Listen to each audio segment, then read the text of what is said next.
पहले मैं अपना परिचय आपको दे दूं। जैसा कि पहले से टॉपिक निर्धारित है, responsibilities of a public servant, यानी कि एक लोक सेवक के क्या दायित्व होते हैं, इस पे हम आज चर्चा करेंगे। और बहुत विशाल ये टॉपिक है। वैसे तो इस विषय पर बहुत ज़्यादा बोला जा सकता है, बहुत विस्तृत बात की जा सकती है।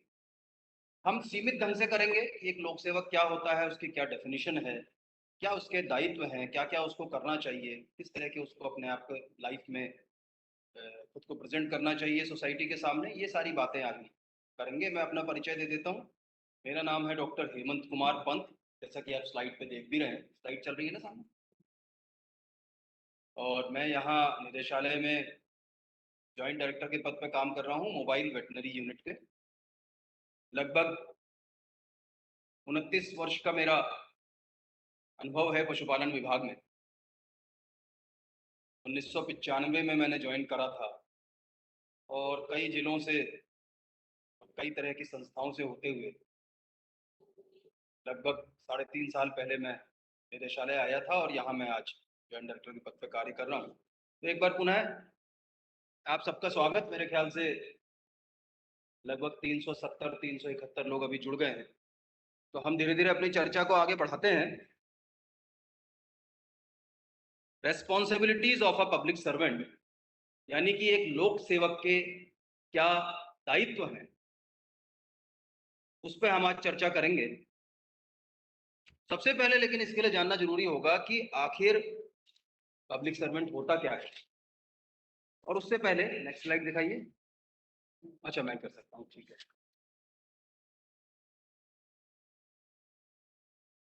नेक्स्ट मार के देखो। हाँ बस ठीक, कहाँ से हुआ। उससे पहले आप लोगों का एक वार्म वेलकम। मैंने स्लाइड पर कुछ लिखा भी है। I extend a warm welcome to all the newly appointed veterinarians who have joined the animal husbandry department. Even हम डिपार्टमेंट की बजाय हम परिवार भी इसको कह सकते हैं। हमारे परिवार में जो आप सब नवागंतुक हैं, नए वेटनेरियंस हैं, आपका मैं स्वागत करता हूं। और एक आभार व्यक्त करते हैं हम हमारे सेक्रेटरी साहब का। आप लोग भी शायद इस बात को मानते होंगे, जिन्होंने ये मंच हमें प्रदान किया अपने नए आइडिया के साथ, जिससे हम सब आपस में ये बातचीत कर पा रहे हैं।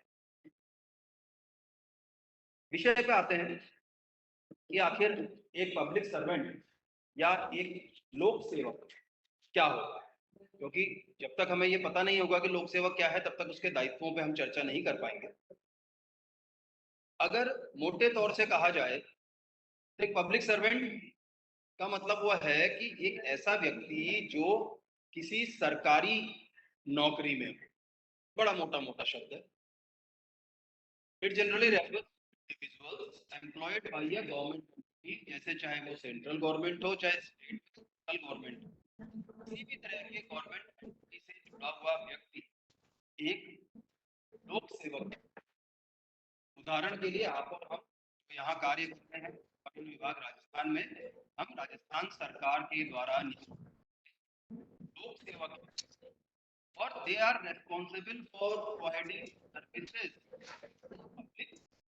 And carrying out the functions of government. बहुत सिंपल सी परिभाषा है, सामान्य सी परिभाषा है कि हम वो लोग हैं। एक लोक सेवक वो व्यक्ति है जिसको सरकार नियुक्त करती है और जो जनता को सेवाएं देने के लिए होता है, और साथ ही जो गवर्नमेंट के फंक्शंस होते हैं उनको कैरी करने के लिए, उनको चलाने के लिए उत्तरदायी, इसको कहते हैं। कौन है ये आवाज किसकी है?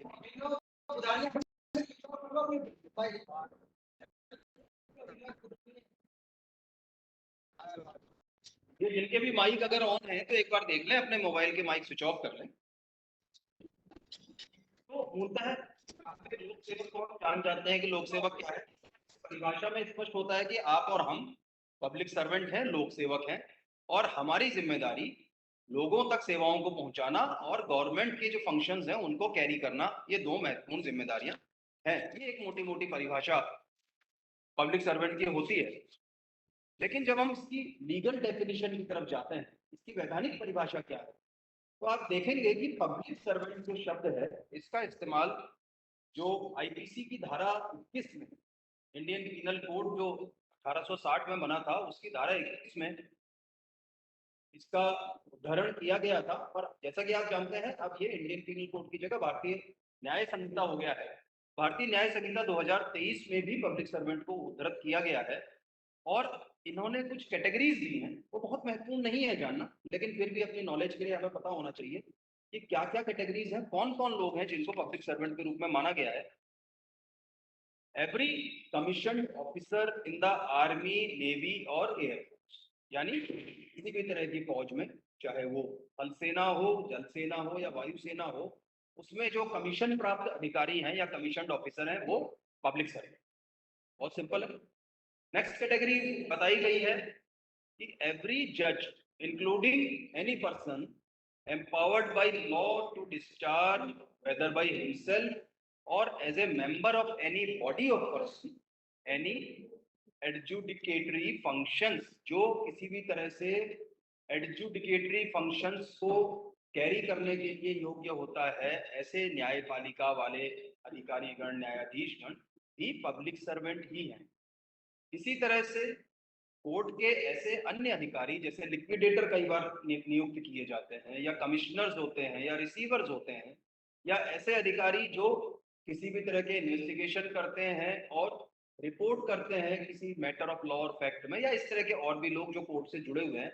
ये पूरी एक टेक्निकल परिभाषा है, वो सब पब्लिक सर्वेंट के दायरे में आते हैं, लोक सेवक के दायरे में आते हैं। इसके बाद एवरी एसेसर और मेंबर, ये सारे लोग पब्लिक सर्वेंट के दायरे में आते हैं। एसेसर मतलब जो एसेस करता है, मूल्यांकन करता, ये कोर्ट से ही रिलेटेड लोगों की बात हो रही है। इसके बाद आर्बिट्रेटर, आर्बिट्रेटर वो होता है जो मध्यस्थता करता है, एक ये भी कोर्ट ऑफ लॉ में एक पद होता है आर्बिट्रेटर का। ऐसे जो भी लोग हैं ये सब पब्लिक सर्वेंट है। Every person who holds any office by virtue of which he is empowered to place और keep any person in confinement, ऐसा व्यक्ति जो किसी व्यक्ति को कैद करने की क्षमता रखता है, पावर रखता है, वो पब्लिक सर्वेंट है। और इसी तरह से आप आगे बढ़ते जाएं तो एवरी पर्सन, जो लास्ट ए वाला पॉइंट आता है ना, एवरी पर्सन, और इसकी प्रॉब्लम है क्या, आवाज मेरी क्लियर नहीं आ रही है?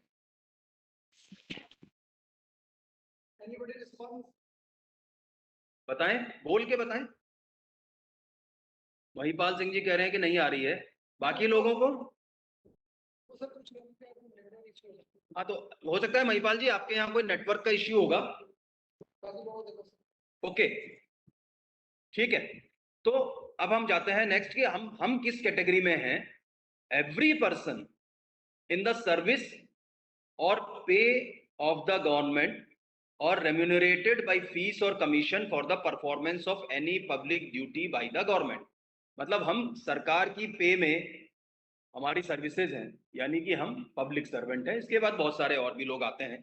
ये सारे वो लोग हैं जो एक पब्लिक सर्वेंट या एक लोक सेवक के दायरे में आते हैं। एक बहुत बड़ा दायरा है जो लोक सेवक के उसमें आता है।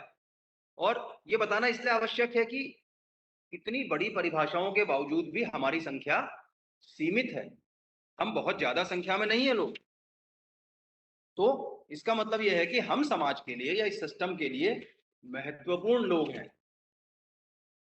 किस तरह से महत्वपूर्ण है, अपन अगर इसके प्रमुख विशेषताओं को देखें, लोक सेवकों की कैरेक्टरिस्टिक्स ऑफ पब्लिक सर्वेंट्स देखें, तो सबसे महत्वपूर्ण चीज, सबसे पहली चीज आई, गवर्नमेंट एम्प्लॉयमेंट होता है।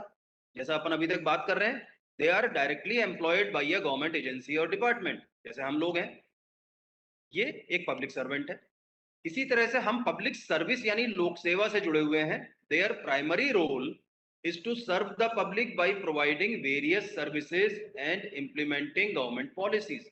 बहुत सिंपल सी भाषा में मैंने लिखने का प्रयास किया है कि हमारा प्राइमरी रोल, हमारी प्रमुख भूमिका, हमारी प्राथमिक भूमिका क्या है कि हमें जनता की सेवा करनी है। किस तरह से? कई प्रकार की सेवाएं प्रदान करने के रूप में, जो उसके साथ साथ गवर्नमेंट की पॉलिसीज के इंप्लीमेंटेशन के रूप में। देखिए, अभी आपको लग रहा होगा कि ये एक जनरल सी वेग सी परिभाषा है, तो मैं यहाँ रोल ऑफ वेटनेरियन पे बात नहीं कर रहा, मैं एक जनरल ही कर रहा हूं कि एक पब्लिक सर्वेंट के क्या रोल होते हैं। रोल ऑफ वेटनेरियन अपना कल एक लेक्चर होगा, उसमें अपन आगे विस्तार से अपनी भूमिकाओं पे बात करेंगे। अभी हम एक राज सेवक या एक लोक सेवक के रूप में जो हमारे दायित्व हैं उन पे चर्चा कर रहे हैं। तो हमारी क्या पहचान है, हमारी क्या विशेषताएं हैं कि सबसे पहले गवर्नमेंट एम्प्लॉयमेंट है, दूसरा हमारा काम है लोक सेवा यानी पब्लिक सर्विस, तीसरा हमारा सबसे महत्वपूर्ण जो बिंदु आता है वो आता है अकाउंटेबिलिटी। अकाउंटेबिलिटी एक बहुत बड़ा टर्म है, बहुत, इसको आगे और हम व्याख्या करेंगे इसकी, बहुत खूबसूरत और बहुत सुंदर टर्म है। अकाउंटेबिलिटी का सीधा सीधा अर्थ है कि आपकी जवाबदेही, आपका उत्तरदायित्व। दे आर यानी कि public servants, we are, we can say we are accountable to the public and subject to ethical standards and regulations. Ethics को हमें मानना है, जो नीतिगत हो, जो न्यायगत हो, उसके हिसाब से उन स्टैंडर्ड्स पे, उन मानकों पे हमें कार्य करना है, और इसके लिए हम जवाबदेह हैं, हम उत्तरदायी हैं। सबसे महत्वपूर्ण बात अकाउंटेबिलिटी की आती है। और चौथा इसमें एक पॉइंट आता है, हमारे डाइवर्स रोल्स हो सकते हैं पब्लिक सर्वेंट्स के, वाइड रेंज ऑफ पोजीशंस। अब इसमें चूंकि हम वेटनेरियन हैं तो हमारे में डाइवर्स थोड़ा से कंपैरेटिवली कम होते हैं, हमारे में डाइवर्जन कंपैरेटिवली कम है। लेकिन इन जनरल अगर आप पब्लिक सर्विस की बात करो, जैसे आरएएस ऑफिसर्स हैं, आईएएस ऑफिसर्स हैं, अदर अलाइड सर्विसेज वाले हैं, तो वो अलग अलग रोल में अलग अलग तरह से अपनी सेवाओं को देते हैं। तो वो एक डाइवर्स रोल है। हमारे यहाँ भी एडमिनिस्ट्रेशन में भी हम लोग हैं, जैसे मैं यहाँ निदेशालय में बैठ के एक योजना को प्रभारी बना हुआ हूँ, तो मैं एक तरह से एडमिनिस्ट्रेशन वाले रोल में हूँ। आप लोग अभी हॉस्पिटल में हैं तो आप एक ट्रू वेटनेरियन जो होता है, एक पशु चिकित्सक के रोल में है, तो डाइवर्स रोल हो गए। इसी तरह से आपके कुछ सीनियर्स होंगे जो जिला संयुक्त निदेशक पद पर होंगे या जिला कार्यालय में होंगे, और इसी तरह से हमारे अलग अलग रोल हो सकते हैं। कुछ कॉलेजेस में हैं, उनका काम एकेडमिक्स का है, वो भी वेटनेरियंस हैं, वो भी पब्लिक सर्वेंट्स हैं। तो इस तरह से हमारे डाइवर्स रोल्स होते हैं। और एक बड़ी अच्छी सी बात है कि भारत में जो लोक सेवक हैं या जो सरकारी नौकर हैं, मोटी भाषा में अपन बात करें, उनका एक बहुत महत्वपूर्ण भूमिका है गवर्नेंस में और एडमिनिस्ट्रेशन में। कंट्री में आप देखेंगे जो डेवलप्ड कंट्रीज हैं, जो बड़े कंट्रीज हैं, उनमें पब्लिक सर्विस वालों का निश्चित रूप से एक भूमिका होती है, लेकिन उनके यहाँ प्राइवेट जो वो है क्लास है, वो भी उतनी ही प्रभावी है और उतनी ही महत्वपूर्ण होती चली जाती है डिसीजन मेकिंग में और इम्प्लीमेंटेशन में। हमारे यहाँ अभी हम बहुत ज्यादा प्राइवेटाइजेशन की तरफ नहीं गए हैं, सॉरी, हमारे यहाँ अभी भी सरकारी नौकरी वाले को पानी देना।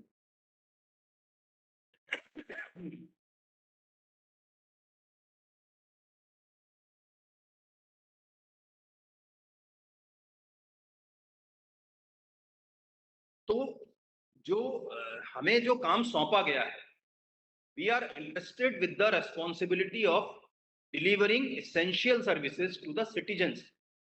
यानी जो भी आवश्यक सेवाएं हैं वो हम नागरिकों तक पहुंचाने के लिए हमें हमें ये जिम्मेदारी सौंपी गई है, being public servant and ensuring the smooth functioning of government institutions. देखिए 3-4 बार मैंने ये बात रिपीट कर दी, तो ये चीजें अपने दिमाग में हम बैठा सकते हैं धीरे धीरे कि भाई हमारा मूल उद्देश्य क्या है, जनता तक सेवाओं को पहुंचाना और गवर्नमेंट की नीतियों को, फंक्शनिंग को स्मूथली रन करना।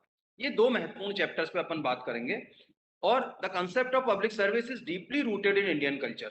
आपको भी पता होगा, अभी जिस तरह से आप लोग नौकरी के दौरान इतना आप लोगों ने प्रयास किया वर्षों तक, तो निश्चित ही एक जैसे ही सरकारी नौकरी मिलती है तो लाइफ परिवर्तित हो जाती है। हमारे आसपास से बधाइयां ढेर सारी, हो सकता है हम लोग इससे बेहतर कहीं कमा रहे हों, हम लोग अच्छा परफॉर्म कर रहे हों, लेकिन सरकारी नौकरी, तो आज भी हमारे देश में सरकारी नौकरी को एक नोबल प्रोफेशन माना जाता है, एक नोबल चीज मानी जाती है, एक उच्च स्तरीय चीज मानी जाती है। और हमारा फर्ज ये माना जाता है कि हम अधिक से अधिक भलाई के कार्य करें। तो इसलिए मैंने ये 3 लाइन का एक लिखा था कि the concept of public service is deeply rooted in Indian culture where it is considered a noble profession that serves the greater good. तो ये मोटा मोटा मैंने आपकी और हमारी अपने आप से पहचान कराई। अब आते हैं हम मूल विषय पर अपने, core responsibilities of public servants. हमारी जिम्मेदारियां हैं क्या क्या, हमारे मुख्य दायित्व हैं क्या क्या, हम इस पे अब चर्चा करेंगे, जो मूल हमारा आज का विषय है। तो मैंने कुछ प्रयास किया है कुछ करने का, अलग अलग लिखने का, कि सबसे पहले हमारा है effective delivery of public services. Public services तो हम कई बार रट चुके, कई बार बता चुके कि हमें जनता को सेवाएं प्रदान करनी है, लेकिन हमारा सबसे मुख्य कार्य दायित्व क्या रहेगा कि हम इफेक्टिव डिलीवरी करें, यानी प्रभावी ढंग से उस सेवा को पहुंचाएं। ये जो प्रभावीपन है ये सबसे महत्वपूर्ण है। सेवाओं का एक अपन एक सामान्य भाषा में बात करें तो एक होता है भाई टाल मटोल वाला काम, भाई मेरी नौकरी है, मैंने कर ली, सुबह गया शाम को लौट आया और मैंने कहा साहब मैंने फुल टाइम नौकरी करी। बीच में कुछ लोग आए, वो हमारी सेवाओं से संतुष्ट हुए चाहे नहीं हुए, लेकिन मैं वन वे चला और मैंने कहा साहब मैं तो फुल नौकरी करता हूँ, सुबह 9 बजे ऑफिस पहुंचता हूँ और शाम को 5 बजे या जो भी मेरा टाइम है उस हिसाब से मैं लौट आता हूँ। लेकिन वो जो पब्लिक सर्विसेज थी उसकी इफेक्टिव डिलीवरी नहीं हुई, लोग मुझसे संतुष्ट नहीं हुए। जो उद्देश्य था सरकार को मुझे उस स्थान पे बिठाने का, उस उद्देश्य की मैं पूर्ति नहीं कर सका उस प्रभाव से, तो मैं एक पब्लिक सर्वेंट के दायित्व को पूरा नहीं कर पाया। समझ रहे ना आप लोग? इसका मतलब क्या है कि public servants are responsible for ensuring that essential services are delivered efficiently. अभी देखिए ये पूरी परिभाषा में जो मैं शब्द सबसे मोटा जिसको मानता हूं वो होता है एफिशिएंटली, एक पूरी क्षमता के साथ, टाल मटोल नहीं करना है। जितना अच्छे क्षमता के साथ मैं उसको करूंगा या कुशलता के साथ उसको डिलीवर करूंगा सेवा को, वो उतना प्रभावी होगा। एंड सेकेंडली क्या है, इक्विटेबली टू द सिटीजन्स, यानी नागरिकों को समान रूप से मैं अपनी सेवाएं दूंगा, पूरी क्षमता के साथ, पूरी कुशलता के साथ और समान रूप से सेवाएं प्रदान करूंगा। They play a crucial role in implementing government policies and programs aimed at improving the quality of life of the people. जो सरकार की जो योजनाएं हैं, सरकार की जो नीतियां हैं, सरकार के जो कार्यक्रम हैं, उनके इम्प्लीमेंटेशन में हमारा क्रूशियल रोल है, महत्वपूर्ण भूमिका है। और ये सारे पॉलिसीज किस लिए हैं? Improving the quality of life of the people, जो लोग हैं उनके जीवन की गुणवत्ता को हम सुधार सकें, ये हमारा उद्देश्य है, ये हमारा पहला कोर रेस्पॉन्सिबिलिटी है। अब इसको समझ के आप धीरे धीरे अपने ऊपर इसको अप्लाई करना शुरू करते जाएं। एक आप अपने कल्पना लोक में भी जा सकते हैं कि भाई हम एक एक तो मैंने उदाहरण भी दिया कि हम गए, नौकरी करी, नौकरी पूरी करके आ गए, अपनी खुद की पीठ थपथपाई की साहब मैं बिल्कुल टाइम से गया टाइम से आ गया, लेकिन मैंने दिन भर क्या किया? मैंने लोगों के जीवन में गुणवत्तापूर्ण सुधार के लिए क्या प्रयास किए? मैंने सरकार की नीतियों को, प्रोग्राम्स को आगे बढ़ाने में, जनता तक उसका लाभ पहुंचाने में क्या प्रयास किए? और क्या वाकई ये प्रयास गंभीर थे? क्या वाकई ये प्रयास समुचित थे? इसका हम अगर आकलन करना शुरू कर दें तो निश्चित रूप से हमें एक अच्छा पब्लिक सर्वेंट बनने से। दूसरा जो हमारा रिस्पॉन्सिबिलिटीज में बात आती है वो आती है upholding the rule of law. मतलब अपहोल्ड करना मतलब बनाए रखना, कायम रखना। जो भी नियम कायदे कानून है उनको बनाए रखना, उनको कायम रखना भी हमारा यानी पब्लिक सर्वेंट का, लोक सेवक का दायित्व होता है, प्रमुख दायित्व होता है। Public servants are entrusted with the responsibility of upholding the rule of law and ensuring that all citizens are treated equally। वही जो ऊपर बात थी ये दोबारा हमने यहाँ रिपीट करी, रूल ऑफ लॉ को मेंटेन करना भी अपना दायित्व है और लॉ के सामने सभी सिटीजन्स को इक्वली ट्रीट किया जाए, ये भी अपना दायित्व है। अब इसमें देखिए दो शब्द और आते हैं आगे, इंटीग्रिटी एंड इम्पार्शियलिटी। इस पे मैं आगे और व्याख्या करूंगा इसकी। हमसे ये आशा की जाती है, ये अपेक्षा की जाती है, सरकार भी अपेक्षा करती है, जनता भी अपेक्षा करती है, मीडिया भी अपेक्षा करता है, परिवार भी अपेक्षा करता है, समाज भी अपेक्षा करता है, और हमें स्वयं भी अपने से ये अपेक्षा करनी चाहिए कि जो भी हमारी ऑफिशियल ड्यूटीज हैं उसमें हम इंटीग्रिटी रखें। इंटीग्रिटी आप जानते हैं ना, वो उसमें हम अपने आप को पूरी तरह से इन्वॉल्व रखें, हम किसी तरह से उसमें विचलित ना हो, पारदर्शी रहे, इम्पार्शियल रहे, हम किसी को पार्शियलिटी किसी के साथ ना करें, और किसी भी तरह के करप्शन या एब्यूज ऑफ पावर वाले एक्ट्स में हम इन्वॉल्व ना हो, भ्रष्टाचार के या अपनी शक्तियों के दुरुपयोग जैसे किसी भी तरह के कार्य में संलिप्त हम नहीं हो। ये हमारा दूसरा मुख्य दायित्व माना जाता है, हमसे ये अपेक्षा की जाती।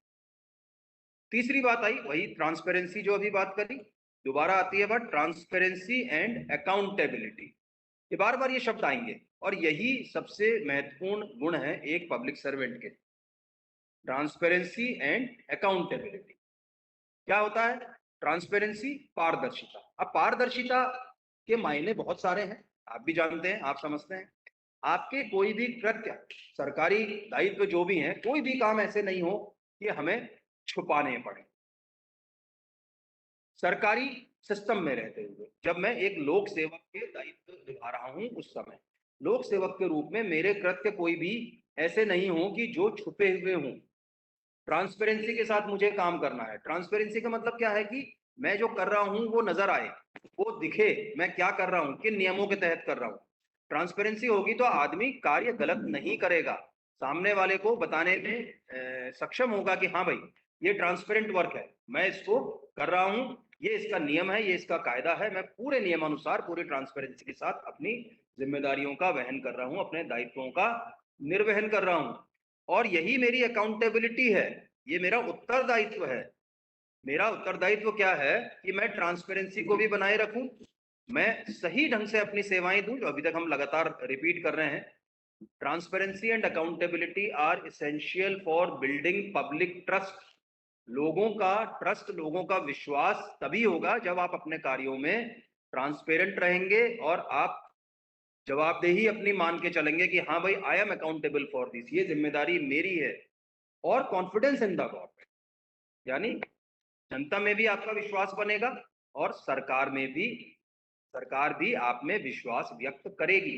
ये दो महत्वपूर्ण बिंदु हैं, ट्रांसपेरेंसी और अकाउंटेबिलिटी, जिसको हमें बार बार रटना है और खुद ही इसके शब्दों को और खोजना है इसके आगे कि हम किस तरह से अपनी वर्किंग को और बेहतर कर पाए। चौथी जो चीज हमसे अपेक्षा की जाती है कि हमारे क्या दायित्व हो सकते हैं, वो सबसे महत्वपूर्ण कहलाते हैं। इनके बाद अगर गिना जाए तो पब्लिक वेलफेयर। हम शुरू से पब्लिक की बात कर रहे हैं, हम है ही जनसेवक, तो जन कल्याण से संबंधित कार्यों पे हमें फोकस करना है।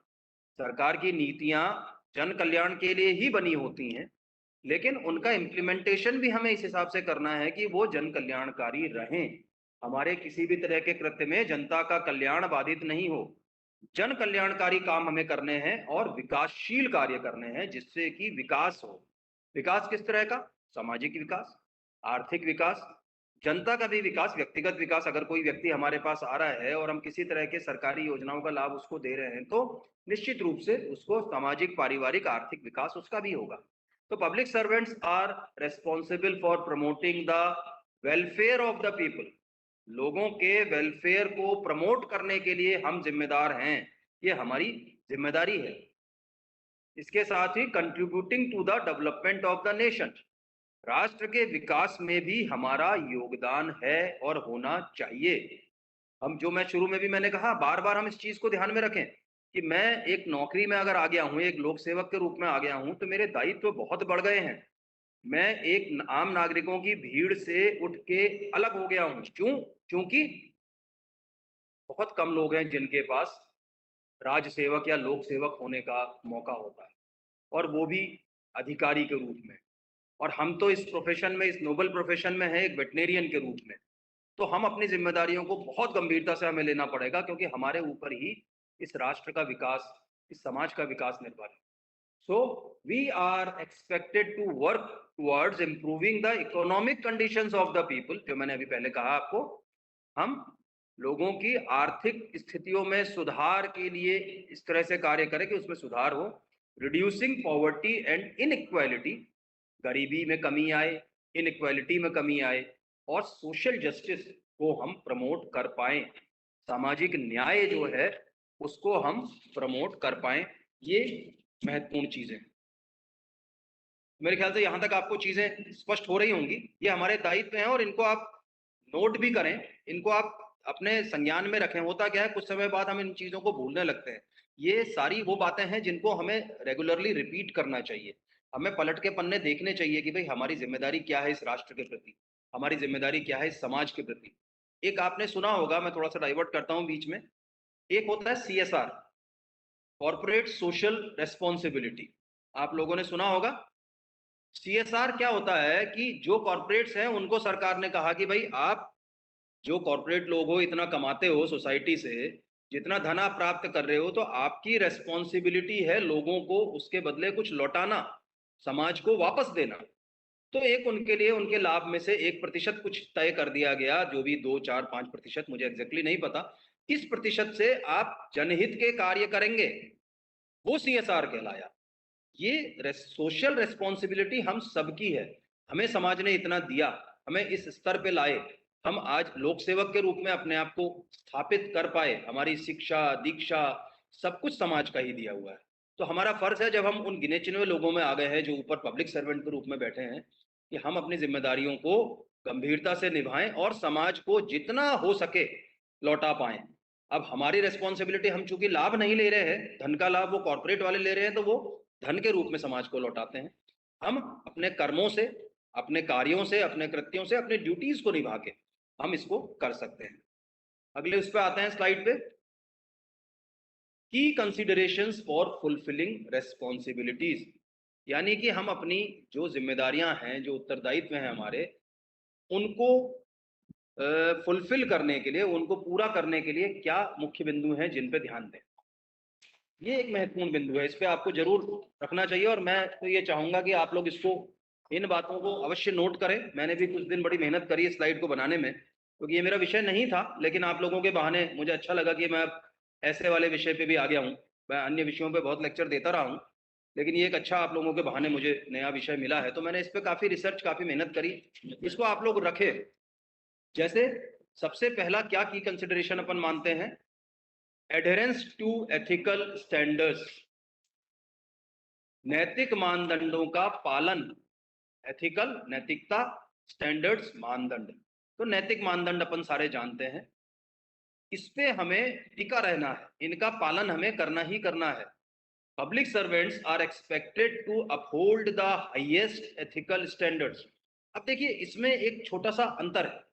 नैतिक मानदंड हम मानते हैं समाज में सबके होने चाहिए, हर व्यक्ति के होने चाहिए, लेकिन जब आप एक पब्लिक सर्वेंट के रूप में स्थापित हो गए, तो आपके नैतिक मापदंड अलग हो जाते हैं। आपको लोग उदाहरण के रूप में लेते हैं कि अरे यार देखो, वो डॉक्टर साहब ही ऐसा कर रहे थे, है ना। यानी हमारा एक स्तर समाज ने ऊपर उठा दिया, ऊपर उठा दिया, तो हमारे ऊपर दबाव ज्यादा है, हमारे किए गए कृत्यों पर प्रभावित लोग ज्यादा होते हैं। कुछ युवा पीढ़ी होगी, हम कुछ ऐसे गलत कार्य करेंगे तो वो कहेंगे अरे यार, तो वो भी तो ऐसे ही करते हैं, हम भी बन जाएंगे ना अफसर किसी दिन।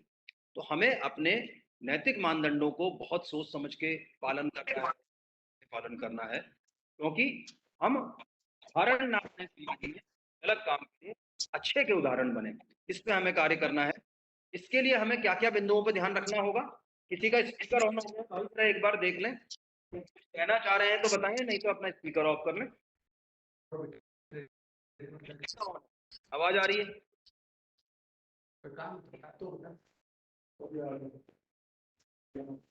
ये शायद सुन भी नहीं रहे हैं जिसका ऑन है। नाम ढूंढिए, इसका कौन है ये, नाम नोट कर लीजिए। बाकी लोग सुन रहे हैं मेरी आवाज?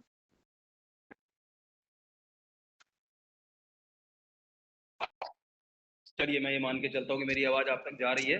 ओके ग्रेट, जितेंद्र कुमार ने लिखा है yes sir, okay thank you, ठीक है। तो नैतिक मानदंडों का जब हमें पालन करना है, तो ऐसी क्या क्या एथिकल स्टैंडर्ड्स हैं, क्या नैतिक मानदंड। भाई ये अपनी आवाज बंद करिए, किसका ऑन है फोन? अपना स्पीकर ऑफ करो।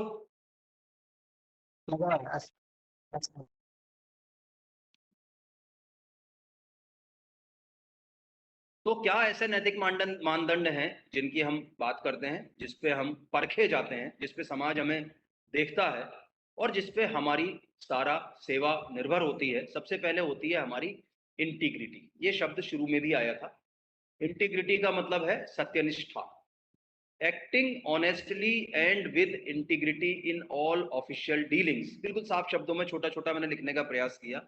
आपको जो एक्टिंग, मतलब एक्टिंग वो नहीं है ये, कौन सा कि केवल अपने को दिखाना है, वो जो होती है ना एक्टिंग फिल्मों में, वो नहीं। एक्टिंग मतलब एक्ट करना, हमें ऑनेस्टली एक्ट करना है, यानी पूरी ईमानदारी बरतनी है, सत्यनिष्ठा के साथ सारी ऑफिशियल डीलिंग्स में। किसी भी तरह के राजकार्य जो भी हम करते हैं, किसी भी तरह से हम अपने दायित्वों को जब निभाते हैं, तो उसमें सत्यनिष्ठा या इंटीग्रिटी होना बहुत आवश्यक है। दूसरा एक महत्वपूर्ण बिंदु जो एथिकल स्टैंडर्ड्स में आता है वो आता है इम्पार्शियलिटी, निष्पक्षता। जो हमने पहले भी रिपीट किया, दोबारा आते हैं, किसी भी तरह के बायस हुए बिना हमें सभी इंडिविजुअल्स को फेयरली और एक ही तरह से इक्विटेबली ट्रीट करना है। इम्पार्शियल होना बहुत आवश्यक है। ना तो हम जाति के आधार पे, ना हम धर्म के आधार पे, ना क्षेत्र के आधार पे, और ना किसी अन्य आधार पे हम पार्शियलिटी नहीं करेंगे। ये हमें ध्यान रखना है, ये हमारे नैतिक मानदंडों में आता है और ये एक लोक सेवक का दायित्व भी है। हमें किसी भी रूप में इम्पार्शियल नहीं होना है जहां तक हमारे राजकीय कृत्यों का संबंध है। तीसरी बात आती है ट्रांसपेरेंसी, हमने पहले भी चर्चा करी, पारदर्शिता। ये हमारे एथिकल स्टैंडर्ड्स हैं जिनकी मैं बार बार बात करता हूं। पारदर्शिता मतलब अकाउंटेबल और ओपन रहे अपने एक्शंस में, चीजें दिखनी चाहिए जो आप कर रहे हैं, कुछ छुपना नहीं है। मैंने कौन सी दवाई लिखी, पर्ची में काटी, तो मैं पर्ची बकायदा उसको दिखाऊंगा। कई बार हम लोग क्या कर जाते हैं, लिख कुछ देते हैं, लगा कुछ देते हैं, या कई बार हम प्रिस्क्रिप्शन देते नहीं है, हमने कुछ और यूज करा। ये सब चीजों से बचना होगा। अपने को ट्रांसपेरेंट रहना है, हम उसको स्पष्ट बताएं, भाई तेरे पशु की ये स्थिति है, उसको ये इलाज मैंने दिया है, ये इंजेक्शन मैंने इतना ml लगाया है, इसकी इतनी डोज होती है, स्पष्ट लिखें, पारदर्शी बने। ये तो एक उदाहरण दिया मैंने ट्रीट करते समय। अन्य कृत्यों में भी जब हम ऑफिस, चूंकि हम केवल वेटनेरियन ही नहीं रहेंगे, हम एक ऑफिस के हेड भी हैं, कार्यालय के अध्यक्ष ही। अपन देखेंगे ना, आप जो चिट्ठी लिखते हो उसमें क्या लिखेंगे, office of the incharge veterinary hospital ABCD district XYZ। तो यानी आप इंचार्ज हो अपने ऑफिस के, तो ऑफिस इंचार्ज होने के दायित्व भी बहुत सारे हैं। उन सबके साथ भी इसको हम जोड़ेंगे तो पारदर्शिता भी एक महत्वपूर्ण बिंदु रहेगा हमारे नैतिक मानदंडों के पालन में। और चौथी चीज, अब आप देखेंगे दोनों थोड़ा कंट्राडिक्टरी होते हैं। चौथी चीज आ जाती है गोपनीयता, है ना। पारदर्शिता का अपोजिट है गोपनीयता। लेकिन ऐसी इंफॉर्मेशन, ऐसी सूचनाएं जो हमें हर स्तर पर घोषित नहीं करनी, उनको हम गोपनीय रखना चाहेंगे। जैसे उदाहरण के लिए, हम किसी क्षेत्र में गए और हमें लगा कि वहां मुर्गियों में रोग फैल गया, बर्ड फ्लू आ गया है। हमें अपने अनुभव से लगा, हमें लक्षणों से लगा कि साहब यहाँ बर्ड फ्लू है, तो हमें उस चीज को तुरंत वहां घोषित नहीं कर देना होता। या ऐसे बहुत सारे और उदाहरण भी होते हैं। हमें वो सूचना अपने हायर ऑफिशियल्स को देनी होगी, हमें वहां से सैंपल उठा के वहां देने होंगे, या लक्षणों के आधार पे फिर जो जारी होगा, क्योंकि वहां पूर्व तैयारियां हमें हो सकता है दो दिन लग जाए, तो वहां कॉन्फिडेंशियल रखना आवश्यक है कि तुरंत जो सूचना जनता तक नहीं जानी चाहिए वो देनी आवश्यक नहीं है। तो ऐसी चीजें जो सेंसिटिव इंफॉर्मेशन हैं उनको हम कॉन्फिडेंशियल रखेंगे। हालांकि हमारे प्रोफेशन में और हमारे इसमें बहुत ज्यादा सेंसिटिव इंफॉर्मेशन का नहीं है। ये जो मैंने पॉइंट्स लिए हैं ये लोक सेवक के सामान्य तौर पे हैं। जो ऐसे विभागों में होंगे जहां बहुत सारी सेंसिटिव इंफॉर्मेशन होती है, उनको कॉन्फिडेंशियलिटी रखनी होती है। हमें भी अगर कहीं कोई ऐसी सूचना है जिसमें हमें निर्देश है कि भाई ये कॉन्फिडेंशियल इंफॉर्मेशन है, तो हमें उसको डिस्क्लोज नहीं करना है। अब ये नैतिक मानदंडों की हमने बात करी, इसके बाद हम चलते हैं तो दूसरा क्या होता है, इफेक्टिव सर्विस डिलीवरी। पहला बिंदु हमने कहा नैतिक मानदंड, दूसरे बिंदु पर हम आए इफेक्टिव सर्विस डिलीवरी। इफेक्टिव मतलब प्रभावी। हम जो सेवाएं दे रहे हैं वो प्रभावी होनी चाहिए। अभी मैंने शुरू में उदाहरण दिया था ना, मैं उसी उदाहरण को आप खुद अपने आप के अंदर रिपीट करें कि भाई केवल जाके काम करके लौट आए तो वो प्रभावी है कि नहीं। Public servants are responsible for providing efficient and effective services to the citizens, है ना। एफिशिएंट भी हो, कुशल और प्रभावी, तब उसका मजा है। इसके लिए क्या क्या चीजें हमारे ऊपर लागी जाएंगी, क्या क्या क्या पॉइंट्स हमारे ऊपर अपेक्षा की जाएगी। रेस्पॉन्सिवनेस। इफेक्टिव सर्विस डिलीवरी कब हम दे पाएंगे, जब हम रेस्पॉन्सिवनेस हमारे अंदर होगी, जवाबदेही होगी। रेस्पॉन्सिवनेस दो तरह से हो सकती है। एक तो रेस्पॉन्सिवनेस का अर्थ ये होता है उत्तरदायित्व, और एक रेस्पॉन्सिवनेस को आप दूसरे ढंग से दे सकते हो कि मैं किसी भी चीज पे रेस्पॉन्ड करूं। अगर मेरे से कोई जानकारी चाहिए जा रही है तो मैं उस बात को बताऊं, वो जानकारी आगे दूं, लोग मेरे से जो पूछना चाह रहे हैं उनको वो बात कहूं, ये जवाबदेही मेरी बनती है। Promptly addressing the needs and concerns of citizens. जो नागरिक हैं उनकी आवश्यकताओं को और उनसे संबंधित बिंदुओं को पूरी क्षमता के साथ त्वरित ढंग से एड्रेस करना, ये रेस्पॉन्सिवनेस है, ये हमारा यानी कि एक लोक सेवक का महत्वपूर्ण दायित्व है। दूसरी, एफिशिएंसी, दक्षता, utilising resources effectively and minimising bureaucratic delays. ये ब्यूरोक्रेटिक डिलेज शब्द इसलिए आता है, ये कई बार आपको मिलेगा, कई जगह ऐसी पुस्तकों में लोगों ने इसका इस्तेमाल किया है, जिसको हम पहले कहते थे, एक शब्द आपने सुना होगा कभी, लाल फीताशाही। तो अभी आप उस स्तर पे नहीं है ब्यूरोक्रेटिक डिले वाले पे, अभी आप फील्ड लेवल पे ही है। लेकिन लाल फीताशाही एक शब्द बीच में बहुत ट्रेंड करता था कि साहब ऑफिस में एक बार फाइल गई और फाइल के ऊपर जो फीता होता था वो लाल रंग का होता था, अभी भी होता है, जो गत्तों के ऊपर फीता होता है ज्यादातर लाल रंग का ही आता है। तो वो बांध दिया बाबूजी ने और वो बंद हो गई फाइल साहब, वो लाल फीताशाही, ब्यूरोक्रेटिक डिले। तो हमें ऐसे कार्य नहीं करने हैं कि हम किसी भी कार्य में जबरदस्ती अड़ंगा लगा के अपनी ताकत दिखा के हम एक ब्यूरोक्रेटिक डिले करें। हम अपनी कार्यों को इफेक्टिवली और रिसोर्सेज को इफेक्टिवली यूटिलाइज करें। तीसरी चीज, हमारी एक्सेसिबिलिटी बहुत महत्वपूर्ण है, हमारी अभिगम्यता या हमारी पहुंच। ensuring that services are accessible to all citizens regardless of their socio-economic background। हमारी सेवाएं जो हैं सभी नागरिकों तक समान रूप से पहुंचे, चाहे वो बहुत ही ऐसे क्षेत्र में हो जहां गरीब क्षेत्र हो, या आर्थिक रूप से हो, या सोशल रूप से नीचे हो। ऐसी जगहों पे ऐसी बैकग्राउंड के लोग भी हमारी सेवाओं से अछूते ना रहें, यह हमें ध्यान रखना है। तीसरा बिंदु आता है जो प्रमुख बिंदु है, इम्प्लीमेंटेशन ऑफ गवर्नमेंट पॉलिसी, यानी कि सरकारी नीतियों का कार्यान्वयन।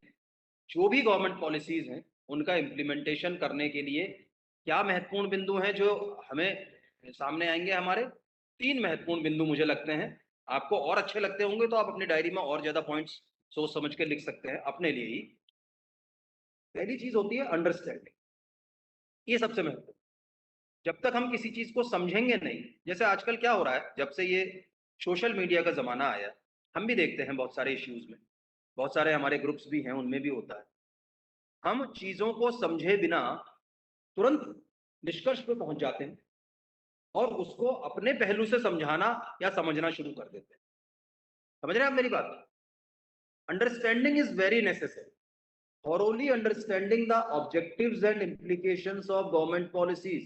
जो भी हमारी स्कीम्स हैं, हमारी पॉलिसीज हैं, हमारे प्रोग्राम्स हैं, उनको पहले हम खुद समझें, उनका क्या उद्देश्य है, किस लिए हम ये योजना चला रहे हैं, किस तरह से इसका अनुसरण किया जाएगा, फॉलोअप कैसे होगा। यानी हमें हर चीज पहले खुद समझनी होगी और समझने के बाद हमें उसकी कंप्लायंस करनी होगी, adhering to the guidelines and procedures set forth in government policies। हम अपनी तरफ से निर्णय पे नहीं कूदें, अपनी तरफ से बहुत ज्यादा उस पे ना जाएं जब तक हमने उसको समझा नहीं, अंडरस्टैंड नहीं किया, हमने गाइडलाइंस को पढ़ा नहीं। तो उसकी कंप्लायंस हम तब करेंगे जबकि हम उसकी गाइडलाइंस को एडहेयर करेंगे, उसकी गाइडलाइंस को फॉलो करेंगे जो गवर्नमेंट पॉलिसीज में बनी हुई है। और उसके बाद हमें ट्रैकिंग भी करना है, जो पॉलिसी की प्रोग्रेस है उसकी मॉनिटरिंग भी करना है कि किस तरह से इम्प्लीमेंटेशन जो पार्ट हो रहा है, जो योजनाएं नीचे तक जा रही हैं, वो प्रॉपर कार्य हो रहा है कि नहीं। तो अंडरस्टैंडिंग, कंप्लायंस एंड मॉनिटरिंग, ये भी हमसे अपेक्षा की जाती है बीइंग लोक सेवक, सरकारी नीतियों के कार्यान्वयन। अगली चीज आती है लोक सेवक होने के नाते हमारे दायित्वों में पब्लिक वेलफेयर या लोक कल्याण। हमारा, जैसे हमने शुरू में ही बताया, ये बेसिक तो सारी चीजें बता दिया था, लेकिन इसमें हम किस तरह से इन चीजों को आगे देखेंगे, हम उस पर चर्चा कर रहे हैं। तो ये हमारी रेस्पॉन्सिबिलिटी है, आप सब जानते हैं, पब्लिक वेलफेयर। तो इसमें क्या क्या बिंदु हैं? Social justice. पब्लिक वेलफेयर हम तब करेंगे जब हम इन बिंदुओं पे टिके रहेंगे, इनको आजमाएंगे, इनको कर पाएंगे। और सोशल जस्टिस आजकल आप देख रहे हैं बहुत कॉमन शब्द है, राजनीतिक रूल लोग इसका बहुत पालन करते हैं, लेकिन हम यहाँ राजनीति से कोई संबंध नहीं है उस शब्द का। सोशल जस्टिस का मतलब यह है कि working towards social equality and ensuring that all citizens have equal opportunities. ये हमने पहले भी कई बार रिपीट किया। पब्लिक वेलफेयर में ये बिंदु दोबारा महत्वपूर्ण हो जाता है कि हम पब्लिक वेलफेयर तब कर पाएंगे जब हम सोशल जस्टिस ही करेंगे। हमारे लिए हर नागरिक, किसी भी कास्ट का, किसी भी क्रीड का, किसी भी धर्म का, समान है। अगर हम इस सोशल जस्टिस के फॉर्मूले पे चलेंगे तो हम एक अच्छे पब्लिक सर्वेंट के रूप में पब्लिक वेलफेयर कर पाएंगे। दूसरा, हमारी निगाह रहनी चाहिए इकोनॉमिक डेवलपमेंट की तरफ। हमारा कंट्रीब्यूशन होगा towards the economic growth and prosperity of the state. हम इस तरह से कार्यों को चलाएंगे, लोग जो राज्य सरकार की जो नीतियां हैं, पॉलिसीज हैं, कार्यक्रमों का क्रियान्वयन करेंगे, क्योंकि आप देखेंगे जितनी नीतियां बनती हैं, जितने कार्यक्रम बनते हैं, पशुपालन विभाग में भी जितनी योजनाएं बनती हैं, उनका मूल उद्देश्य क्या है? Socio economic development of the farmers of Rajasthan, यानी कि उनका आर्थिक और सामाजिक विकास करना। राजस्थान के जो हमारे कृषक भाई हैं, जो हमारे पशुपालक भाई हैं, तो इकोनॉमिक डेवलपमेंट हमारे हमेशा दिमाग में रहना चाहिए कि हमारे इस कृत्य से निश्चित रूप से एक इकोनॉमिक डेवलपमेंट आएगा स्टेट में, व्यक्ति के माध्यम से स्टेट में, और इस तरह से नेशन में। और एक महत्वपूर्ण बिंदु आजकल आने लगा है जिस पर हमें बहुत ज्यादा ध्यान देना है, दैट इज एनवायरमेंटल प्रोटेक्शन, पर्यावरण संरक्षण, protecting the natural resources and environment of Rajasthan. ये भी हमारा दायित्व है, किसी भी रूप में, किसी भी तरह से पर्यावरण संरक्षण की ओर भी ध्यान देना एक लोक सेवक का अति महत्वपूर्ण दायित्व है। अगले पॉइंट पे हम आते हैं। ये सारे मैं आपको दायित्व ही समझा रहा हूं पब्लिक सर्वेंट के। अकाउंटेबिलिटी, इस पे भी हमने पूर्व में बात करी। उत्तरदायित्व, I am accountable for my workings, मैं अपनी चीज का जवाबदेह हूं, मैं उत्तरदायी हूं। ये एक शब्द आपने अक्सर सुना होगा। हम एक चिट्ठी लिखते हैं, यदि यह कार्य इतने समय में पूरा नहीं हुआ तो इसके उत्तरदायी आप स्वयं होंगे। तो आप स्वयं होंगे तो एक तरह से भाषा हो गई आपको ऊपर से प्रेशर देने की। लेकिन जब बीइंग लोक सेवक आप अपनी तरफ देखेंगे तो आपको स्वयं उत्तरदायित्व लेना होगा अपने कार्यों के प्रति, अपने कृत्यों के प्रति, गवर्नमेंट की पॉलिसीज के प्रति, लोक सेवक होने के नाते जनता के लाभ के प्रति। Public servants are accountable to the public and to the government. हम दोनों के प्रति जवाबदेह हैं। हम जनता को भी जवाबदेह हैं और हम सरकार को भी जवाबदेह हैं। हमसे क्या अपेक्षा की जाती है? हम ट्रांसपेरेंट हैं, पारदर्शी, जो हमने पहले बात कर ली। Disclose information about their activities and decision making processes. जो भी कार्यकलाप हैं, आपने देखा होगा ट्रांसपेरेंसी के कारण ही ये आरटीआई वाला एक्ट आया 2005 का, जो आया है ना, राइट टू इंफॉर्मेशन एक्ट 2005। क्योंकि बहुत सारे ऑफिसेज में बहुत सारे लोक सेवक ये मानते थे कि नहीं, हमारी नोटशीट तो साहब हमारा इंटरनल मैटर है, हमारे पत्र साहब ये तो गोपनीय है। तो संसद ने पारित किया एक एक्ट जिसको हमने कहा आरटीआई। हमसे यही अपेक्षा सरकार हमेशा करती है कि नहीं भाई, तुम्हारा ऐसा कुछ नहीं है। कोई बहुत ज्यादा गोपनीय श्रेणी में आता है, जो हमने पहले बात कर ली, उसको छोड़ के आप ट्रांसपेरेंट रहे ना। अगर आपने गलत नहीं किया है तो आप बताएं कि नहीं भाई, ये नियम है और मैंने ऐसा किया है, तो कहीं कोई समस्या नहीं आएगी। इसी तरह से हम रेस्पॉन्सिव बने, हम प्रतिक्रिया दें, हम जवाब दें, address public concerns and grievances in a timely manner, समयबद्ध रूप। ऐसा नहीं कि मैंने उस विषय को दबा के रख दिया, नीचे कोई आपको किसी ने कोई शिकायत करी या कोई समस्या लेके आया और लंबे अरसे बाद मैंने कहा अरे यार हाँ ये भी पड़ा हुआ है, तो फिर उसका सब जब समय निकल गया तो उस रेस्पॉन्स देने का कोई फायदा नहीं हुआ। तो टाइमली मैनर में रेस्पॉन्सिव होना आवश्यक है। और तीसरा, जवाबदेह, उत्तरदायित्व, जो अकाउंटेबिलिटी है ही, be held accountable for their actions and decisions. यहाँ देयर को आप आवर कर सकते हो या for my actions and decisions कर सकते हो। इससे आपको एक अपने अंदर विश्वास भी आएगा। ये सारे उस पर आप लिख सकते हो कि हाँ भाई, आई विल बी अकाउंटेबल, है ना, I will be responsible, I will be transparent in my services. ये वो चीजें हैं जो सरकार, जो जनता, जो आप स्वयं आपसे लोक सेवक होने के नाते अपेक्षा करते हैं। अब अगला बिंदु हम लेते हैं कि कौन से रूल्स और रेगुलेशंस हैं जिससे हम बंधे हुए हैं। ऐसे रूल्स और रेगुलेशंस जिससे हम बंधे हुए हैं, सबसे पहले इंडियन कॉन्स्टिट्यूशन, हम सब जानते हैं। As a citizen of India, a public servant is bound by the principles and provisions of the Constitution of India. इसमें fundamental rights of citizens, respecting the rule of law and maintaining the integrity of the democratic process, ये तीन महत्वपूर्ण बिंदु हैं जिसके लिए public servant जिम्मेदार होता है। हम पूरी तरह से भारतीय संविधान के अधीन कार्य करते हैं। लोगों के मौलिक अधिकारों की सुरक्षा करना, जो रूल ऑफ लॉ है, जो नियम है, नीतियां हैं, उनको रेस्पेक्ट करना और इंटीग्रिटी डेमोक्रेटिक प्रोसेस पे कायम रखना, ये हमारी जिम्मेदारी है। इनसे हम बंधे हुए हैं, बाधित हैं। अगला आता है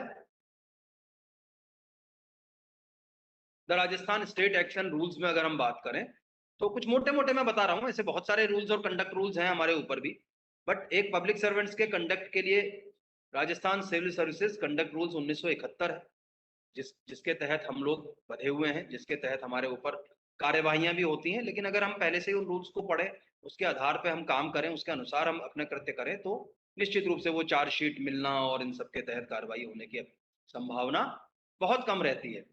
इसके साथ साथ समय समय पर अन्य जो रूल्स, ऑर्डर्स, नोटिफिकेशंस या सर्कुलर्स जारी होते हैं कंडक्ट के संबंध में, वो भी हम पे लागू होते हैं।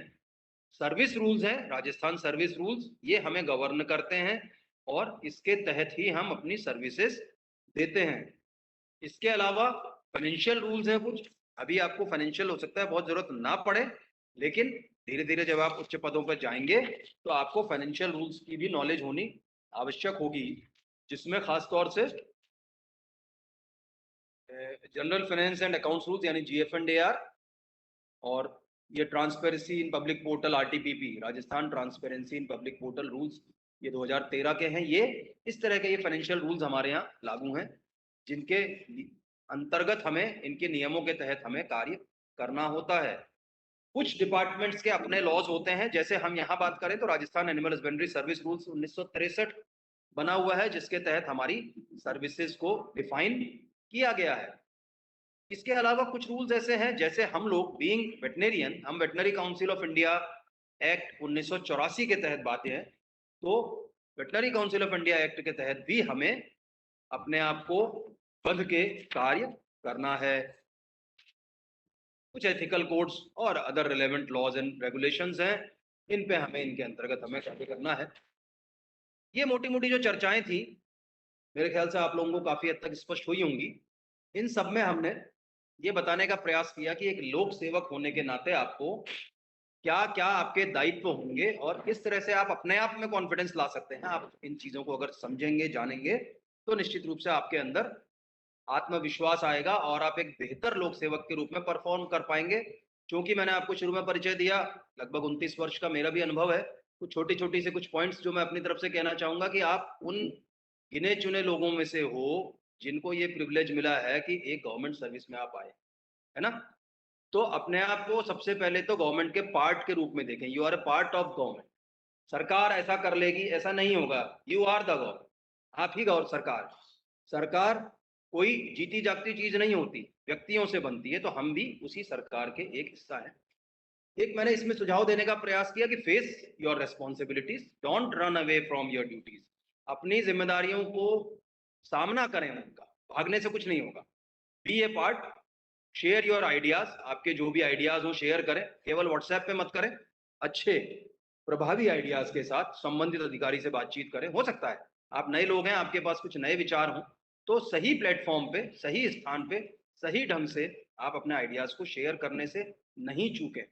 बी ऑनेस्ट, ईमानदार रहें, और अगर ईमानदार रहते हैं तो हैव नो फियर, आपको किसी तरह के भय की आवश्यकता नहीं है, भय करने की बिल्कुल भी जरूरत नहीं है। कुल मिला के, क्योंकि मेरे से अगले वाले अभी डॉक्टर साहब आ गए हैं और मैंने भी टाइम लगभग ठीक ही लिया है, कि एक कंक्लूजन अपन रिमार्क अगर दें तो public servants in India and particularly in Rajasthan play a vital role in the governance and development of the state. क्या आप भी जानते हैं, they are entrusted with the responsibility of delivering essential services, upholding the rule of law, promoting transparency and accountability, and working towards the welfare of the people। ये वही शब्द repeat हो गए सारे जो मैंने अभी तक आपको विभिन्न स्लाइड्स के माध्यम से डिस्क्राइब किए, है ना।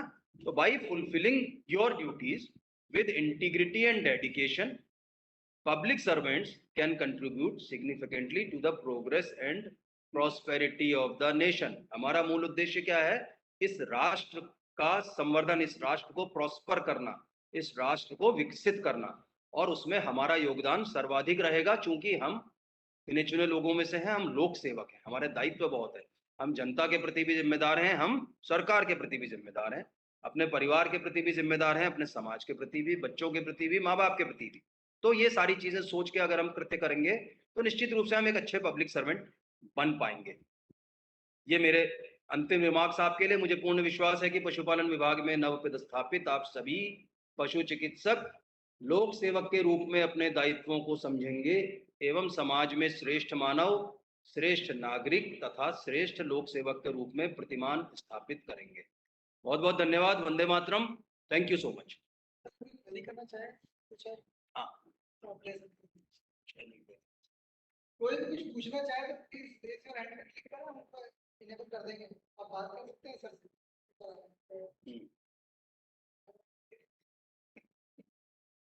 आगे से हो जाए। प्लीज एनीबॉडी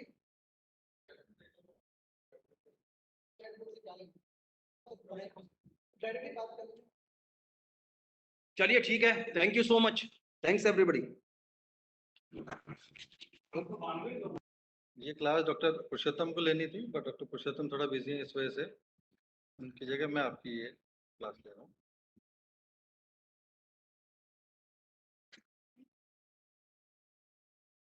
साइड का अरे व्हाट अगेन उसका नेक्स्ट।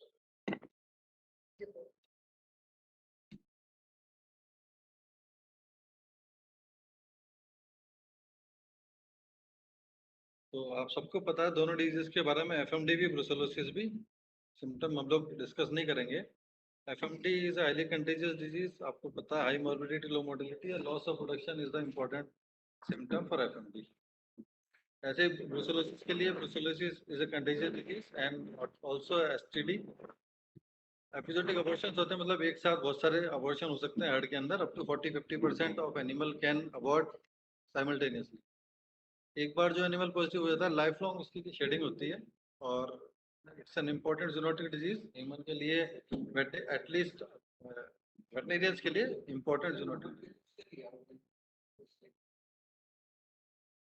तो एफएमडी फ्री स्टेटस हम लोग दो तरह से ले सकते हैं। एफएमडी फ्री का मतलब है कि वो कंट्री या वो जोन जिसमें कि एफएमडी नहीं हो रहा है, तो हम दो तरह से कर सकते हैं, with vaccination and without vaccination. मतलब हमको वैक्सीनेशन की जरूरत नहीं पड़े और हम लोग एफएमडी फ्री हो, तो ये स्टेज बाद में आती है। पहले जहाँ पे डिजीज है वहाँ with vaccination FMD free status आता है।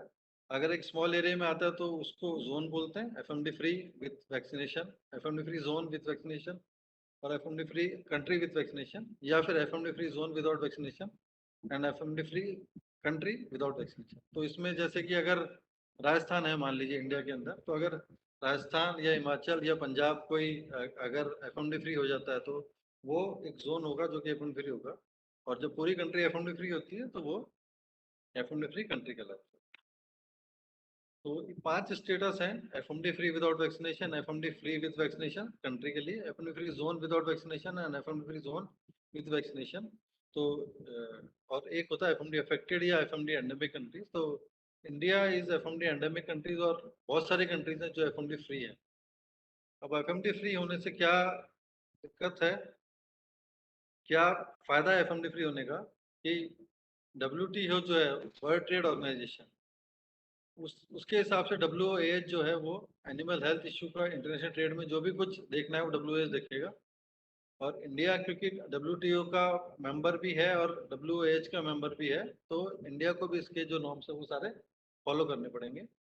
और एफएमडी, बीएससी और एवियन इन्फ्लुएंजा के साथ मेजर एक कॉज है जो कि इंपोर्ट को अफेक्ट करती है। जिन जिन कंट्रीज में एफएमडी फ्री जो कंट्रीज है वो इंडिया से इंपोर्ट में उनको दिक्कत होती है, क्योंकि दे एफएमडी फ्री कंट्री जो भी हैं, they usually do not encourage import from the country where FMD is there, क्योंकि उनको ये डर लगा रहता है कि कहीं उनमें इन्फेक्शन मिल जाए। जैसे कि अब अपने सबको कोविड का टाइम ध्यान है, कोविड के टाइम पे हम लोग सब ये उस समय सोच रहे थे कि अगर हमने चाइना से आने वाले लोगों को उसी समय बैन कर दिया होता तो हो सकता था कि एफएमडी जो है, एफएमडी का सॉरी कोविड हमारे पास नहीं फैलता, ठीक है ना। तो इसलिए हम लोग, और मीट का एक जो प्रीमियम वैल्यू टैग होता है, जिसमें कि क्या होता है कि मीट जो जितना मीट आता है वो मीट महंगा मिलता है ना। तो वो वैल्यू टैग जो है, जो प्रीमियम वैल्यू का, वो एफएमडी होने से कम हो जाता है। वर्ल्ड की जो टॉप 10 एक्सपोर्टर कंट्री हैं और टॉप 10 इंपोर्टर कंट्री हैं, दोनों ही कंट्री वो हैं जो मोस्टली एफएमडी फ्री हैं, या तो एफएमडी फ्री कंट्री हैं विद वैक्सीनेशन, विदाउट वैक्सीनेशन या विद वैक्सीनेशन। और एज पर एस्टिमेट इंडिया को पर एनम लगभग 200 बिलियन रुपीस यानी कि 20,000 करोड़ रुपए का नुकसान होता है एफएमडी की वजह से। तो जो एफएमडी फ्री स्टेटस हम लोग लेते हैं, कोई भी कंट्री अगर एफएमडी फ्री होना चाहती है तो उसके लिए OIE, FAO and EU FMD इन लोगों ने मिलकर एक प्रोग्रेसिव कंट्रोल पाथवे बनाया। पाथवे का मतलब रास्ता, प्रोग्रेसिव का मतलब स्टेप बाय स्टेप जो होता है। तो इसमें 4 से 5 स्टेप है जिसमें कि आप एक कंट्री को एफएमडी फ्री बना सकते हैं। तो जितनी भी एफएमडी एंडेमिक कंट्रीज हैं उनके लिए ये बनाया, और इसको अपना के वो स्टेज 0 से स्टेज 4 पे जा सकते हैं। तो एक तो डिफरेंट स्टेजेस क्या है, आप इसके बारे में पढ़ भी सकते हैं, बट क्योंकि हम लोगों ने इसको फॉलो कर रहे हैं, इंडिया और राजस्थान इस दिस प्रोग्रेसिव कंट्रोल पाथवे को फॉलो कर रहा है, तो इसके लिए हम क्या कर रहे हैं, तो इसमें 0 स्टेज वो होती है जबकि उस कंट्री को या उस रीजन को एफएमडी का रिस्क के बारे में पता भी नहीं होता, और उसकी क्या कंडीशन है उस डिजीज की उस कंट्री में उसको पता भी नहीं होता, तो वो सारी 0 स्टेज पे आती है। उसके बाद अगर आपने रिस्क आइडेंटिफाई कर ली उस डिजीज से रिलेटेड, और उसको कैसे हम रिस्क को मिटिगेट कर सकते हैं वो सिर्फ आइडेंटिफाई कर लिया, तो वो कंट्री 0 से लेके स्टेज 1 पे आ जाती है। स्टेज 2 के लिए इम्पैक्ट को रिड्यूस करने के लिए अगर हम कुछ काम चालू कर देते हैं तो हम स्टेज 2 पे आ जाते हैं। मतलब जो कंट्रोल मेजर में देखे थे कि इस तरह से हम लोग इस इम्पैक्ट को रिड्यूस कर सकते हैं, अगर हमने उनको इम्प्लीमेंट करना चालू कर दिया तो हम लोग स्टेज 2 में आ जाते हैं, या कोई भी कंट्री स्टेज 2 में आ जाती है। स्टेज 3 का मतलब होता है जहाँ पे ऑफिशियल कंट्रोल प्रोग्राम लॉन्च हो गया। तो इंडिया क्योंकि ऑफिशियल कंट्रोल प्रोग्राम लॉन्च हो चुका था, तो इंडिया स्टेज 3 में आ गया था।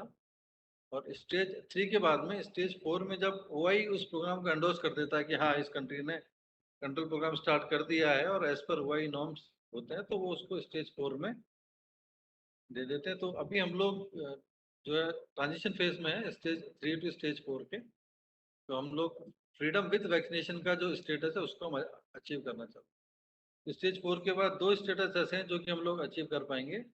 Maintaining of FMD free status with vaccination, फिर हम वैक्सीनेशन धीरे धीरे सीज करेंगे और फिर हम without vaccination FMD free status पे जाएंगे। तो ये प्रोग्रेसिव कंट्रोल पाथवे है, ये किसी भी डिजीज के लिए हो सकता है, एफएमडी के लिए ये इंपॉर्टेंट है। और क्योंकि आप लोग सब इस प्रोग्रेसिव कंट्रोल पाथवे का हिस्सा हो, एफएमडी वैक्सीनेशन जो जो भी कर रहा है वो इस प्रोग्रेसिव कंट्रोल पाथवे का हिस्सा है, तो इसके लिए हम लोगों ने ये प्रोग्रेसिव कंट्रोल पाथवे देखा है। और प्रोग्रेसिव कंट्रोल पाथवे के लिए जो कंट्रोल प्रोग्राम इंडिया ने स्टार्ट किया है उसके मेजर 2 कंपोनेंट हैं। एक तो वैक्सीनेशन है, और वो वैक्सीन काम कर रही है नहीं कर रही है, वैक्सीन की एफिकेसी देखनी है और वैक्सीनेशन की एफिकेसी देखनी है। उसके लिए हम लोग sero monitoring and sero surveillance करते हैं डिजीज की। तो उसके साथ साथ आउटब्रेक जहाँ भी होता है आउटब्रेक इन्वेस्टिगेशन करते हैं, बट आउटब्रेक इन्वेस्टिगेशन स्टेज 2 में भी हम लोग कर रहे थे, जब उसके रिस्क एनालिसिस हम लोगों ने की थी और उसके बारे में जब मिटिगेशन के उसके जो हमने काम किए थे। बट आउटब्रेक इन्वेस्टिगेशन, वैक्सीनेशन और सीरो मॉनिटरिंग 2 पार्ट ऐसे हैं जो कि एफएमडी कंट्रोल प्रोग्राम के पार्ट। तो एक क्वेश्चन सबसे बड़ा ये आता है कि एफएमडी वैक्सीनेशन ही क्यों, क्या इस कंट्रोल प्रोग्राम को हम और किसी भी तरीके से कर सकते थे, सिर्फ वैक्सीनेशन ही हम इस प्रोग्राम में क्यों ले रहे हैं? तो उसके लिए ये जो क्वेश्चन है why FMD vaccination is required, तो हमारे 2 पर्पज है एफएमडी वैक्सीनेशन करने के। एक तो जो बेसिक रिप्रोडक्टिव नंबर है, लास्ट क्लास में जो जो लोग थे मेरे ख्याल में बेसिक रिप्रोडक्टिव नंबर हम लोगों ने डिस्कस किया था, और हर्ड इम्यूनिटी को इंक्रीज करने की। तो हमको R0 को मिनिमाइज करना है और हर्ड इम्यूनिटी को मैक्सिमाइज करना है अगर हमको किसी भी डिजीज को कंट्रोल करनी है, और ये दोनों काम हम वैक्सीनेशन से कर सकते हैं। तो अगेन वही एलियन वर्ड आ गए हैं आपके लिए, R0 हो गया, हर्ड इम्यूनिटी हो गया, और मेरे ख्याल में मुझे ऐसा लगता है कि अब आप मुझसे कभी भी मिलेंगे तो ये एलियंस के नाम पे आप मुझे याद रखेंगे कि R0 हर्ड इम्यूनिटी आ गए, और पहले भी कई सारे एलियन वर्ड हमने डिस्कस किए थे। तो हर्ड इम्यूनिटी का मतलब है capacity of a herd to combat any infection. कोई भी इन्फेक्शन को अगर हम हर्ड में आने से रोकते हैं वो हमारी हर्ड इम्यूनिटी है। तो जो भी हर्ड इन्फेक्शन को जितना ज्यादा आने से रोक सकता है उतनी ज्यादा उस हर्ड की हर्ड इम्यूनिटी। जितना हाई प्रोपोर्शन ऑफ इंडिविजुअल उस हर्ड के अंदर है वो इम्यून होंगे डिजीज के लिए, उतना ज्यादा उस पॉपुलेशन की हर्ड इम्यूनिटी होगी। और ये एक तरह से it is the capacity of vaccinated animals of herd to protect unvaccinated animals of herd from getting infection. तो वैक्सीनेशन हम जो कर रहे हैं वो सिर्फ वैक्सीन जिस एनिमल को लग रहा है उसी को बचाने के लिए नहीं कर रहे हैं। ऐसे जो एनिमल जिनको हम वैक्सीन नहीं कर पा रहे हैं, हम उनको भी डिजीज से कैसे बचा सकते हैं, उसके लिए हर्ड इम्यूनिटी की इंपॉर्टेंस होती है। तो एक एग्जांपल आपको दे रहा हूँ मैं, हर्ड इम्यूनिटी। ये आपका एक हर्ड है, एक पॉपुलेशन है, या कोई भी फार्म आप इसको मान सकते हैं। इस फार्म में एक एनिमल आपका इन्फेक्टेड हुआ, तो एक एनिमल जब इन्फेक्टेड हुआ तो वो फर्दर आगे और एनिमल्स को इन्फेक्टेड कर रहा है। तो एक ने 2 को किया, 2 ने 4 को किया, 4 ने 8 को किया, जो भी पॉपुलेशन हम मानते हैं उस फार्म की, उस हिसाब से ये लोग एनिमल जो है अफेक्टेड होते गए। अब हर्ड इम्यूनिटी कहाँ रोल प्ले कर रही है, या आपको कैसा हर्ड इम्यूनिटी का पता चलेगा कि ये मान लीजिए जो जो एनिमल ब्लू आपको दिख रहे हैं वो एनिमल वो हैं जो हमने वैक्सीनेट कर दिए। तो अभी हमने सिर्फ 50% एनिमल्स का ही वैक्सीनेशन किया इस पूरे हर्ड में।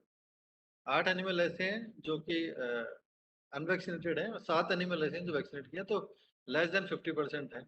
अब अगर इसी तरह से इन्फेक्शन का जो साइकिल है वो चलता है कि एक एनिमल इन्फेक्टेड हुआ बट वैक्सीनेटेड एनिमल को इन्फेक्ट नहीं कर पाया, वो उसने जो एनिमल अनवैक्सीनेटेड था उसको इन्फेक्ट कर दिया।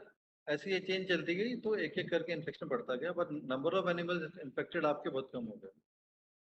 तो अब इसमें जो सर्किल पे एनिमल दिख रहे हैं ये एनिमल वो थे जिनको कि हमने वैक्सीनेशन नहीं किया था, लेकिन क्योंकि हर्ड इम्यूनिटी डेवलप हो गई थी इस हर्ड के अंदर, इस पॉपुलेशन के अंदर, तो इन एनिमल्स को हमने डिजीज होने से बचा लिया। तो डिजीज होने से बचा लिया। अब ये जो एनिमल है ये प्रिवेंटेड है फ्रॉम डिजीज विदाउट वैक्सीनेशन। इसलिए जब लेटर स्टेजेस में हम लोग जाते हैं, FMD free status without vaccination हम लोग अचीव कर सकते हैं, जबकि हर्ड इम्यूनिटी पूरे हर्ड में अच्छी हो जाएगी और इन्फेक्शन को हम, वायरस सर्कुलेशन जो है उसको हटा देंगे। अब ये जो एनिमल आपके बचे हैं, ये एनिमल हो सकता है कोई न्यूनेट एनिमल है जिसको हम वैक्सीनेशन नहीं लगा सकते, कोई प्रेग्नेंट एनिमल हो एडवांस स्टेज में जिसको अभी हम इस कंडीशन में वैक्सीनेशन नहीं लगा सकते।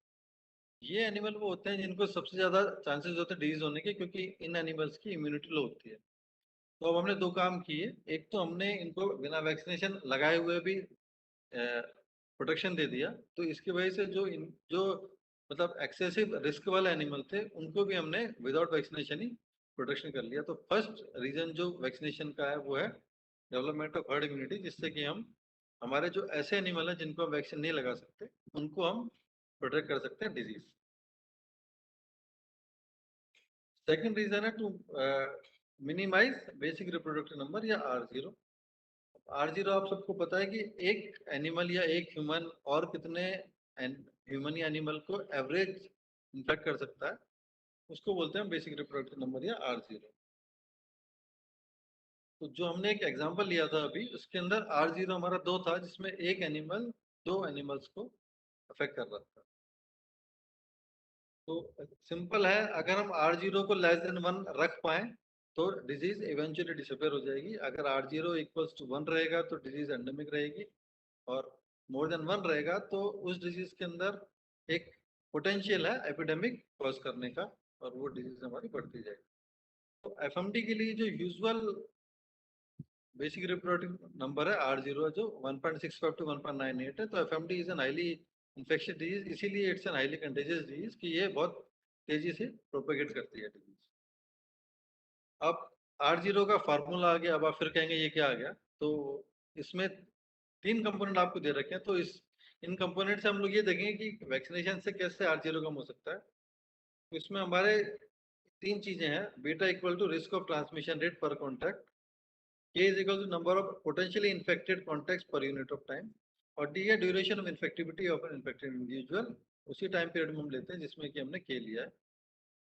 अब इसका मतलब हो गया duration of infectivity of an infected animal, की अगर एक एनिमल इन्फेक्टेड हो रहा है तो ये एनिमल कितने ज्यादा टाइम तक दूसरे एनिमल को इन्फेक्ट कर सकता है।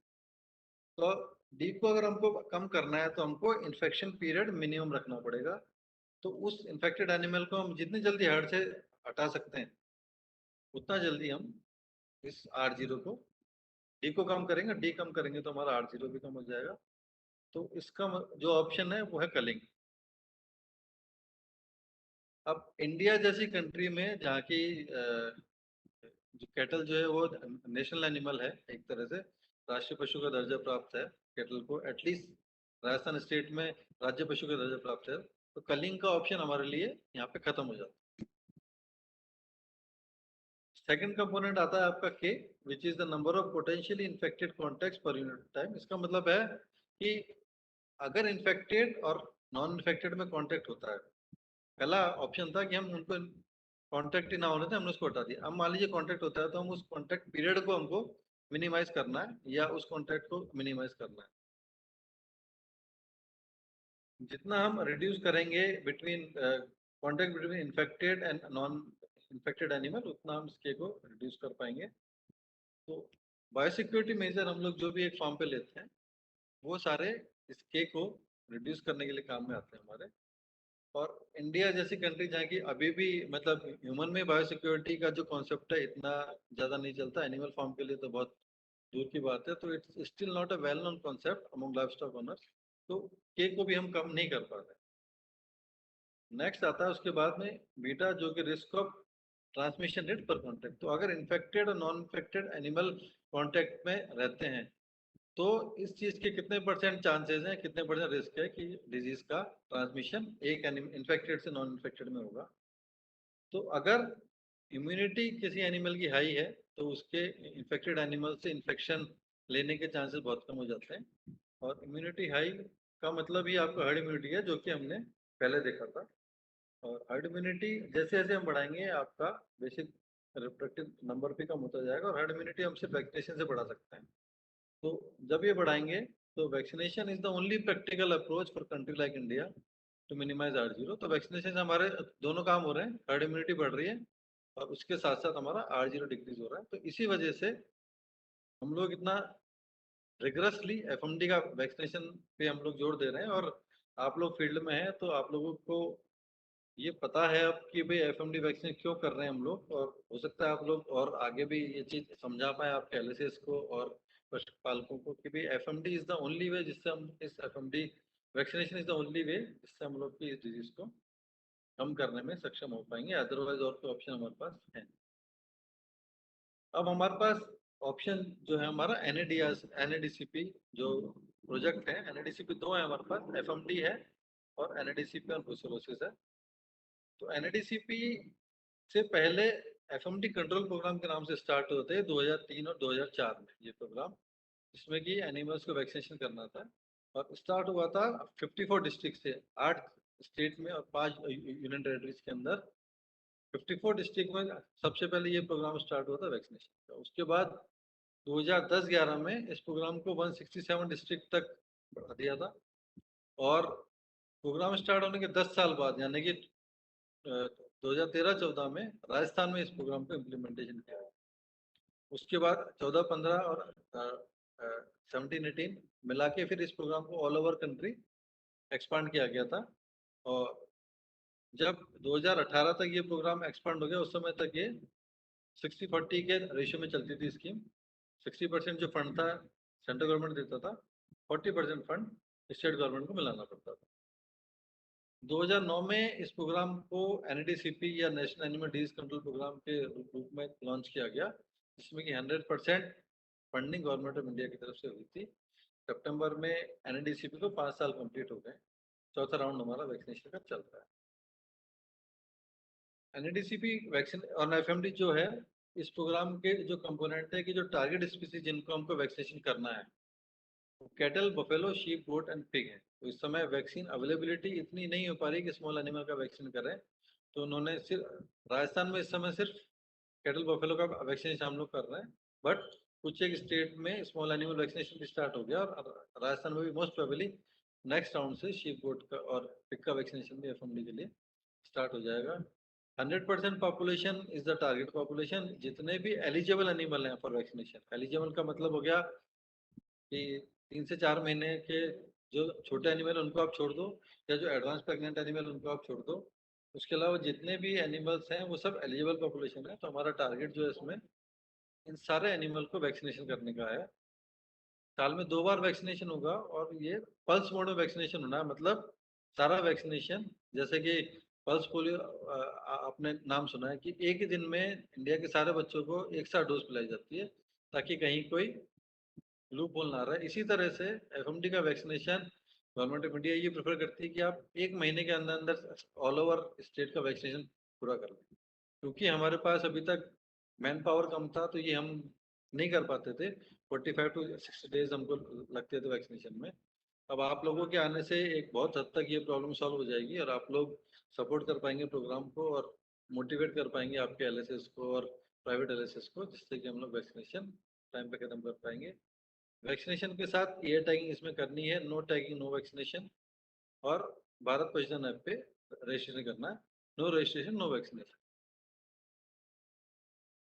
वैक्सीन जो हम लोग यूज कर रहे हैं इस अभियान के लिए NADCP और एफएमडी के लिए, वो ट्राइवेलेंट वैक्सीन है जिसमें कि तीनों स्ट्रेन OAN एशिया 1 है, क्योंकि इंडिया के अंदर ये सिर्फ 3 स्ट्रेन ही होते हैं। आपको पता है कि 7 स्ट्रेन होता है एफएमडी के, OA Asia 1 set 1 2 3 and African strain. तो और सी, इनमें से सिर्फ 3 स्ट्रेन ही ऐसे हैं जिन स्ट्रेन की वजह से इंडिया में आउटब्रेक्स होते हैं। और राजस्थान ऐसा स्टेट है जिसमें पिछले 10 साल में जो आउटब्रेक हुए हैं 90% आउटब्रेक स्ट्रेन ओ की वजह से हुए हैं और बाकी 10% आउटब्रेक सीरोटाइप एशिया 1 की वजह से हुए।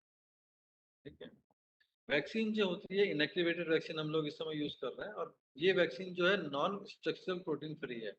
Non structural protein free vaccine हम लोग इसलिए रखते हैं क्योंकि नॉन स्ट्रक्चरल प्रोटीन से हम लोग एक टेस्ट डेवलप है दिवालिसा जिसको बोलते हैं, जिसमें कि हम लोग इन्फेक्शन स्टेटस किसी भी पॉपुलेशन में एफएमडी वायरस का सर्कुलेशन है या नहीं उसका डायग्नोसिस करते हैं।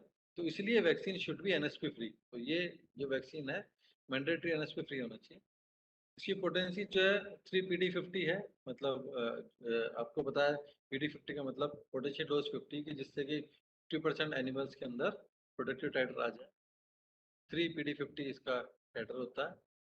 प्राइमरी वैक्सीनेशन करते हैं हम 4 महीने के ऊपर जितने भी, और जो 4 से 5 महीने वाले जितने भी एज ग्रुप वाले एनिमल जिनको हमने वैक्सीनेशन किया है उनको 1 महीने के बाद बूस्टर वैक्सीनेशन भी लगाई जाती है, या जिनको भी आप मान लीजिए कि फर्स्ट टाइम जो भी वैक्सीन ले रहे हैं एफएमडी का, उन सबको 1 महीने के बाद में बूस्टर वैक्सीनेशन आपको लगाना है। वैक्सीनेशन के 1 महीने पहले डिवॉर्मिंग करनी है, और इस पूरा जो प्रोग्राम है इसकी अच्छी तरह से मास अवेयरनेस क्रिएट हो, इसके लिए अखबारों में, बिलबोर्ड्स पे पोस्टर, बैनर, लीफलेट ये सब डिस्ट्रीब्यूट हमको करना है। इसी के साथ साथ आप लोग एनिमल हेल्थ कार्ड या पशु स्वास्थ्य पत्र जो है वो आप बना रहे हैं, और इसमें 2 काम हम और करते हैं। एक तो चेक पोस्ट का हमको डेवलपमेंट करना है, फंक्शनल चेक पोस्ट का, जो कि एक जगह से दूसरी जगह जो माइग्रेशन ऑफ एनिमल है at the time of vaccination उसको रोक सके, या स्टेट में सिर्फ वही एनिमल आ सके जिनका कि वैक्सीनेशन हो रखा है। और इसी के साथ साथ मॉनिटरिंग के लिए सीरो मॉनिटरिंग, सीरो सर्वेलेंस और आउटब्रेक इन्वेस्टिगेशन का काम साथ के साथ चल रहा है, जो कि लेबोरेटरीज में हो रहा है। रिम्यूनरेशन का इसमें हर वैक्सीन डोज के ऊपर ₹5 का रिम्यूनरेशन है, और हर डेटा एंट्री के ऊपर भारत पोषण ऐप पे हर डेटा 3.50 वैक्सीनेशन डोज का रिम्यूनरेशन है। ये कैटल बफेलो पिग के लिए ये रिम्यूनरेशन हो चुका है। शीप एंड गोट के लिए क्योंकि ब्लॉक रजिस्ट्रेशन का मेथड है, तो इसके मॉडलिटीज अभी तक हम लोग देख रहे हैं किस तरह से इसको हम लोग लागू करेंगे वैक्सीनेशन।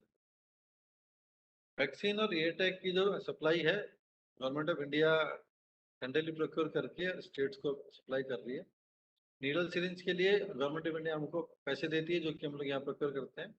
और जितने भी कोल्ड चेन इंस्ट्रूमेंट इसमें काम आते हैं, आइस एंड रेफ्रिजरेटर्स हो गए, नॉर्मल रेफ्रिजरेटर हो गए, बड़े कोल्ड बॉक्सेस हो गए, वैक्सीन कैरियर हो गए, डीप फ्रीजर हो गए, ये सारे स्टेट गवर्नमेंट ही प्रोक्योर कर रही है, जिसके लिए सेंट्रल गवर्नमेंट की तरफ से फंडिंग अवेलेबल हो रही है। इसी के साथ साथ वैक्सीनेशन प्रोग्राम की इफेक्टिवनेस देखने के लिए कंट्रोल प्रोग्राम सीरो मॉनिटरिंग साथ में कर रहे हैं, जिसका कि सैम्पलिंग प्लान रैंडम सैम्पलिंग है, 2 स्टेज रैंडम सैम्पलिंग है। पहले विलेज सेलेक्ट करते हैं रैंडमली, उसके बाद एनिमल रैंडमली सेलेक्ट करते हैं। और ICR NIFMD यानी कि national institute on foot and mouth disease, जो कि भुवनेश्वर में है, और ICR निवेदी, निवेदी यानी कि national institute of veterinary epidemiology and disease informatics, जो कि बेंगलोर में है। इन दोनों इंस्टीट्यूट ने सैम्पलिंग प्लान तैयार किया है, इस बार जो सैम्पलिंग प्लान है उसमें अराउंड 3200 सैंपल पर फ्रॉम प्री वैक्सीनेशन और 3200 सैंपल पोस्ट वैक्सीनेशन हम लोग को कलेक्शन करना है। 2 बार सैंपल कलेक्शन होंगे। एक बार जो सैंपल होगा वो प्री वैक्सीन या 0 डे पे कहलाएगा। ये कभी भी कर सकते हैं, बट हम लोग प्रेफर कर रहे हैं कि जब जिस दिन आप वैक्सीन लगाएंगे उसी दिन हम लोग सैंपल कलेक्शन कर लें, ताकि हमको पता रहे किस दिन लगाए, क्योंकि पोस्ट वैक्सीन के लिए टाइम फिर उसी हिसाब से डिसाइड करके 21 टू 28 डेज आफ्टर वैक्सीनेशन हम लोग को सैंपल कलेक्शन करना है। और प्री वैक्सीनेशन और पोस्ट वैक्सीनेशन में सेम एनिमल ही हमको रखना है। तो this is known as vaccine monitoring. इसी के साथ एक वैक्सीनेशन मॉनिटरिंग भी होती है जो पहले हम लोग कर रहे थे, जिसमें कि रैंडमली सैंपल लिया जाता है। प्री वैक्सीनेशन और पोस्ट वैक्सीनेशन में अलग अलग एनिमल हो सकते हैं जिनका सैंपल लेते हैं। तो ऐसा नहीं है कि सिर्फ उन एनिमल का ही वैक्सीनेशन करना है, उस पूरे विलेज के अंदर सारा एनिमल का वैक्सीनेशन होगा और रैंडमली किसी भी एनिमल से पोस्ट वैक्स सैंपल लिया जा सकता है, जिससे कि हम लोग वैक्सीनेशन मॉनिटरिंग करते हैं। तो ये एनडीसीपी और एफएमडी का सारा पार्ट था। इसी के साथ साथ एनएडीसीपी और ब्रुसेलोसिस भी चल रहा है। बहुत सारी मॉडलिटीज इसकी भी ऐसी हैं जो सेम है। ये भी हमने सितंबर 2019 में लॉन्च हुआ था, बट अभी हम लोग फर्स्ट राउंड ही लगाते हैं। इसमें टारगेट स्पीसीज हमारी 2 हैं, cattle and buffalo. Small animal को वैक्सीनेशन अभी हम लोग नहीं लगा रहे हैं।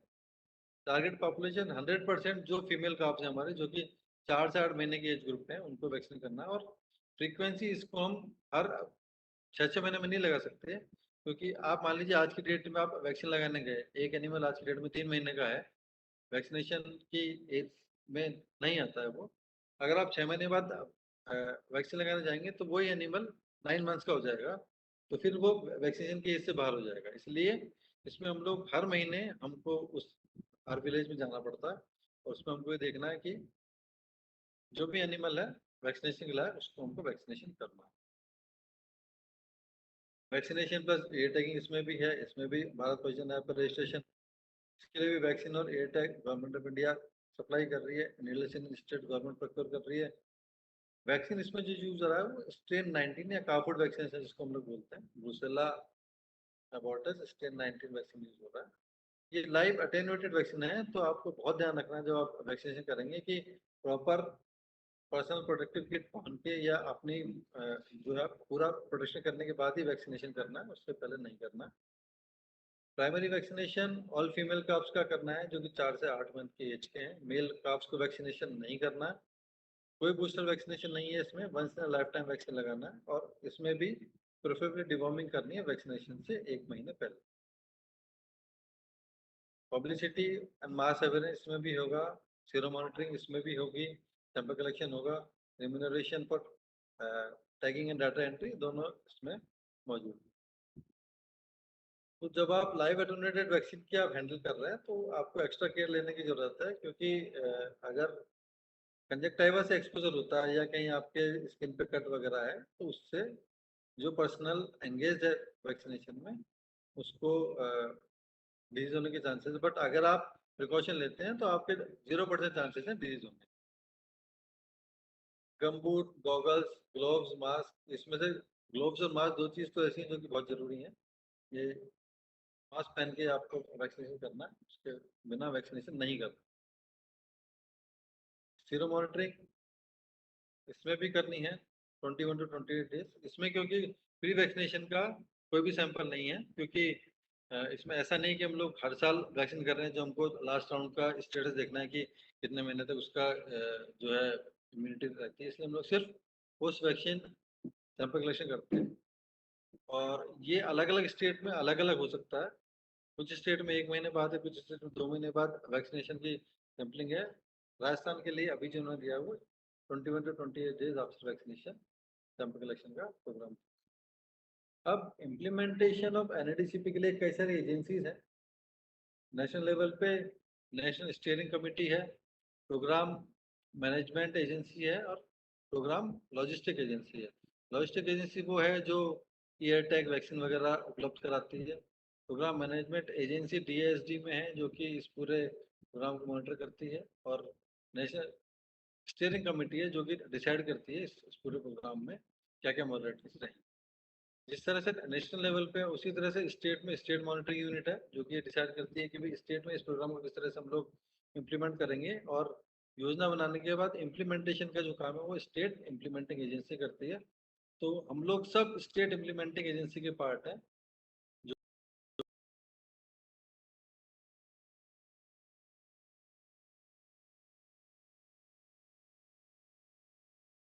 वो सारे डिस्ट्रिक्ट इम्प्लीमेंटिंग एजेंसी का पार्ट है, और जितने भी जॉइंट ऑफिसेज हैं वो सारे डिस्ट्रिक्ट मॉनिटरिंग यूनिट का। तो अब डिफरेंट रोल असाइन हो रखे हैं इसमें। स्टेट मॉनिटरिंग यूनिट के अलग रोल हैं, डिस्ट्रिक्ट मॉनिटरिंग यूनिट के अलग रोल हैं, डिस्ट्रिक्ट इम्प्लीमेंटिंग एजेंसी के अलग रोल हैं। तो क्योंकि आप लोग DI हैं तो आपका रोल भी आएगा, बट आप ये भी देख लीजिए कि और किस किस के क्या रोल है। तो जो स्टेट मॉनिटरिंग यूनिट है वो डायरेक्टेड लेवल पे मौजूद है। इसका जो काम है, monitoring and review of the performance of NNDCP, then approval of annual action plan. जो भी टेंडर करने हैं एक्सेसरीज के, ब्रुसेला के केस में, FMD के केस में, वो सारे टेंडर और प्रोक्योरमेंट डायरेक्टेड लेवल से होगा। कोल्ड चेन फैसिलिटी को स्ट्रेंथन करने के लिए जो कुछ भी प्रोक्योरमेंट करना है, जो सप्लाई करनी है ILRs की वैक्सीन, कैरियर्स की, कोल्ड बॉक्सेस की, वो सारी स्टेट मॉनिटरिंग यूनिट करेगी। डिस्ट्रिक्ट हेडक्वार्टर तक वैक्सीन की सप्लाई स्टेट मॉनिटरिंग यूनिट करेगी। EA टैग और टैग एप्लीकेटर्स की जो सप्लाई है डिस्ट्रिक्ट तक, वो स्टेट मॉनिटरिंग यूनिट मैनेज करेगी।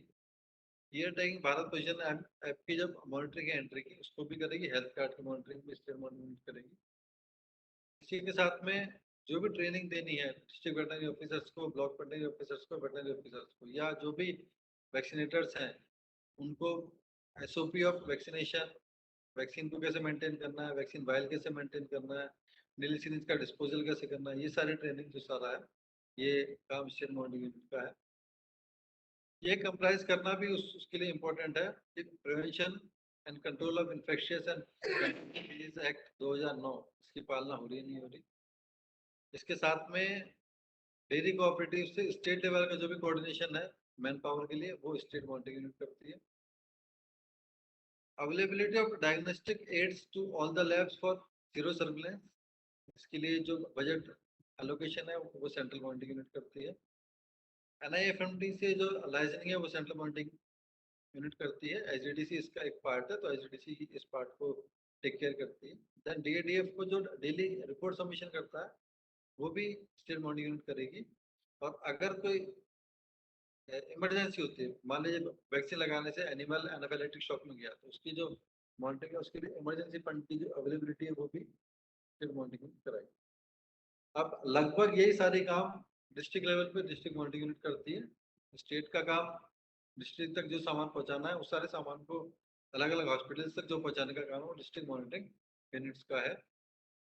स्टाफ का ओरिएंटेशन, सैंपल का कलेक्शन, आउटब्रेक की reporting, then liaisoning with district administration, ये सारे काम डिस्ट्रिक्ट मॉनिटरिंग यूनिट करेंगे। एंटी शॉक ट्रीटमेंट के लिए मेडिसिन उपलब्ध कराना, सिरिंज नीडल उपलब्ध कराना।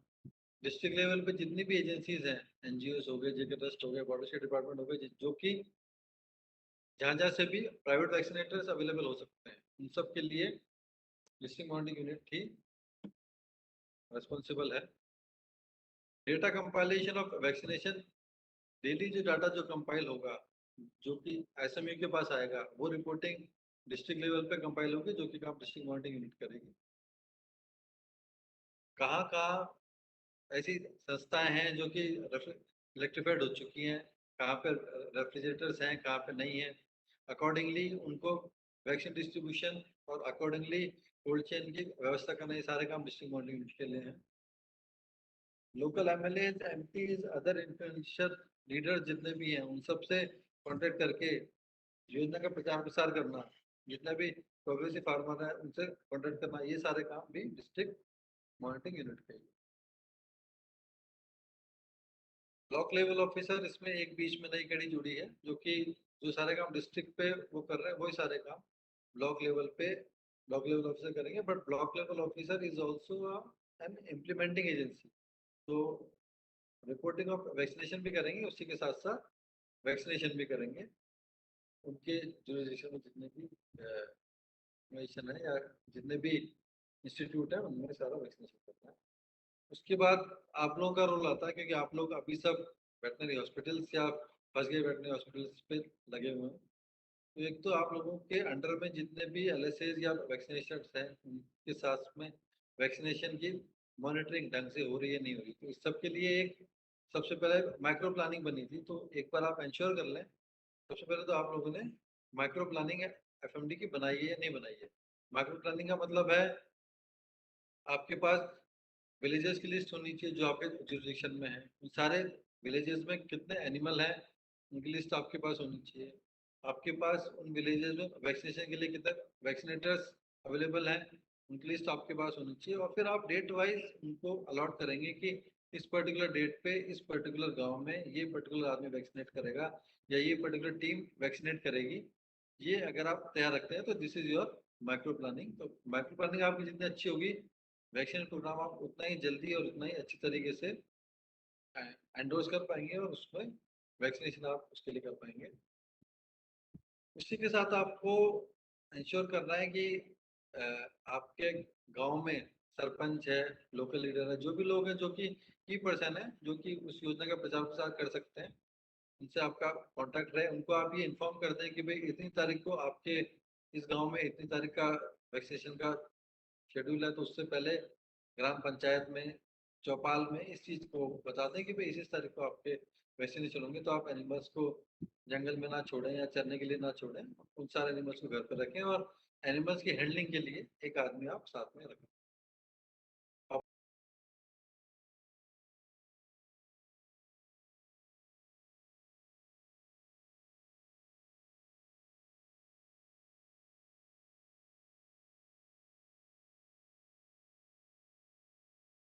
एक आदमी एक दिन में कितना वैक्सीन कर पाएगा उस हिसाब से आपको इस पूरे प्रोग्राम की माइक्रो प्लानिंग करनी है।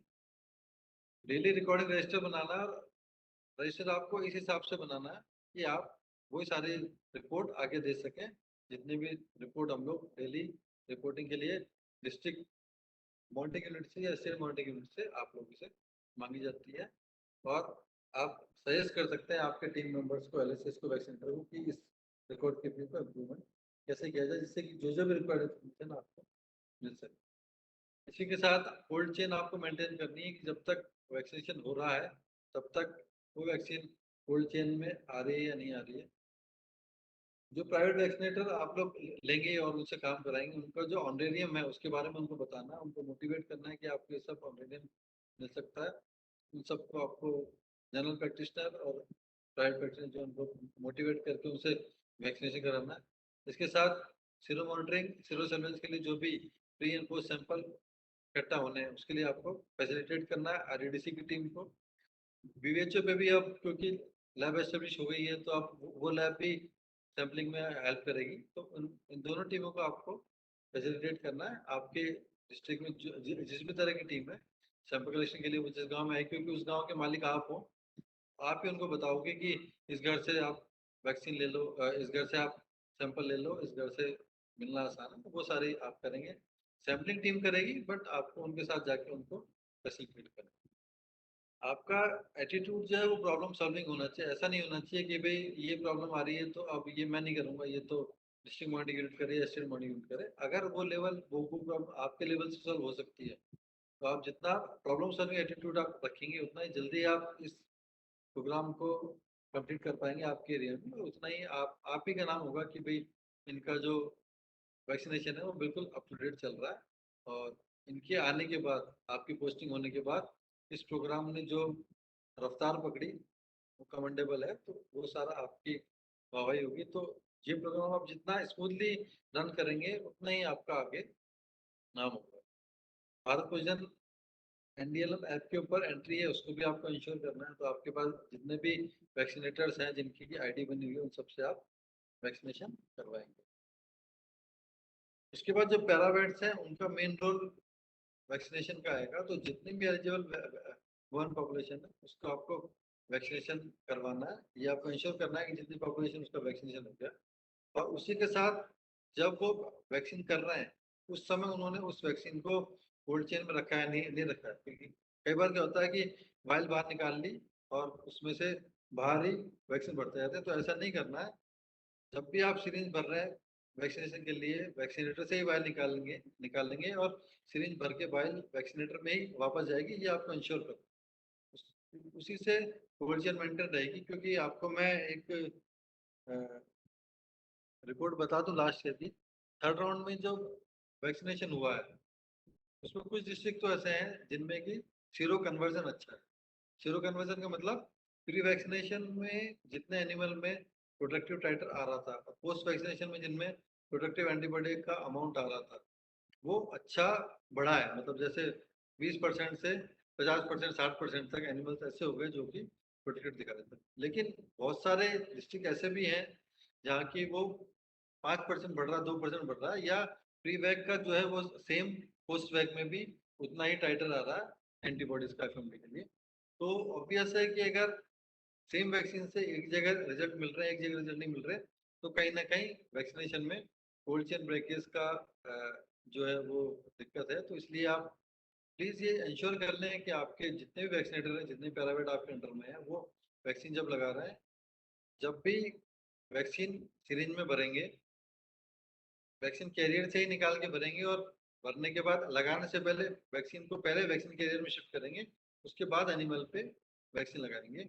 इसी के साथ 1 नीडल 1 सिरिंज प्लीज ध्यान रखें। एफएमडी वायरस एपिथेलियम पे रहता है स्किन के थ्रू। एक इन्फेक्टेड एनिमल जो कि इंक्यूबेशन पीरियड में, अगर आपने उस ही नीडल से दूसरे एनिमल के वैक्सीन लगा दिया तो आप उस एनिमल को भी इन्फेक्शन दे देंगे और एक साथ आपके एज एन आउटब्रेक एफएमडी की डिजीज हो जाएगी। तो 1 needle 1 syringe, 1 needle 1 animal 1 vaccine, ये आपको टोटली इंश्योर करना है। ये चीज बहुत इंपॉर्टेंट है, प्लीज आप लोग ध्यान रखिए। स्पिलेज को अवॉइड वो लोग कर रहे हैं या नहीं कर रहे, ये आपको देखना है। स्पिलेज कैसे अवॉइड होगी कि एक तो उन्होंने इनके पहले ही अगर 50 फाइल की डोज है, 50 डोज की फाइल है, तो ये इंश्योर कर लिया कि मेरे पास 50 एनिमल ऐसे हैं जिनको कि मैं वैक्सीन लगाने के, मैं मतलब जाऊंगा तो मुझे वैक्सीन के लिए एनिमल मिल जाएंगे। तो इस तरह हम लोग स्पिलेज को मिनिमाइज कर सकते हैं। जो भी रिकॉर्डिंग करनी है उसको स्टाफ आज ही करे, आज का काम आज हो, कल पे ना टाले, क्योंकि फिर एक बार वो पायलअप होता जाएगा तो उसको ही उस एंट्री को करने में दिक्कत आएगी। और इसी के साथ पैरावेट्स जहाँ भी जिस विलेज में टीम जाएगी वैक्सीनेशन के लिए, आप उनको साथ भेजें, वो फैसिलिटेट करेंगे सैम्पलिंग के लिए जो है उस एनिमल। तो ये मोटा मोटा मैंने आपको एनएडीसीपी के बारे में बताया। एनएडीसीपी और एफएमडी वैक्सीनेशन हम क्यों कर रहे हैं, वैक्सीनेशन का हमारा क्या पर्पज है, हर्ड इम्यूनिटी क्या होती है, बेसिक रिप्रोडक्टिव रेशियो क्या होता है, क्यों हम इस प्रोग्राम को एंडोर्स कर रहे हैं, क्यों हम पीसीपी पाथवे पे जा रहे हैं। क्योंकि हमारा अल्टीमेट एम ये है कि हमारे यहाँ से export of animal, export of meat, export of animal product को हम इंक्रीज कर सकें, मैक्सिमाइज कर सकें, और उसका जो पोटेंशियल जो फॉरेन एक्सचेंज हमारी कंट्री में आएगा, और जो भी पशुपालक एनिमल्स रेयर करते हैं उनकी इनकम हम कैसे इंक्रीज करेंगे, कैसे डबल करेंगे, उन सभी का पार्ट है ये vaccination for FMD and vaccination for brucellosis. Brucellosis आप सबको पता है डेडली डिजीज है, तो इस सब के लिए हम लोग डील कर रहे हैं। तो आपका जो भी क्वेश्चन हो प्लीज आप हैंड रेज कर लीजिए ताकि मैं आप सबके क्वेश्चंस के आंसर दे सकूं।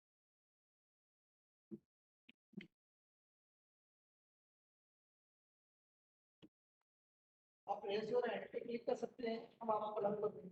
रेज योर हैंड पे आप क्लिक कर सकते हैं जिसके भी जो क्वेश्चन हो, और अगर आपका कोई भी क्वेश्चन नहीं है तो उसके मुझे लगता है कि दो रीजन हो सकते हैं।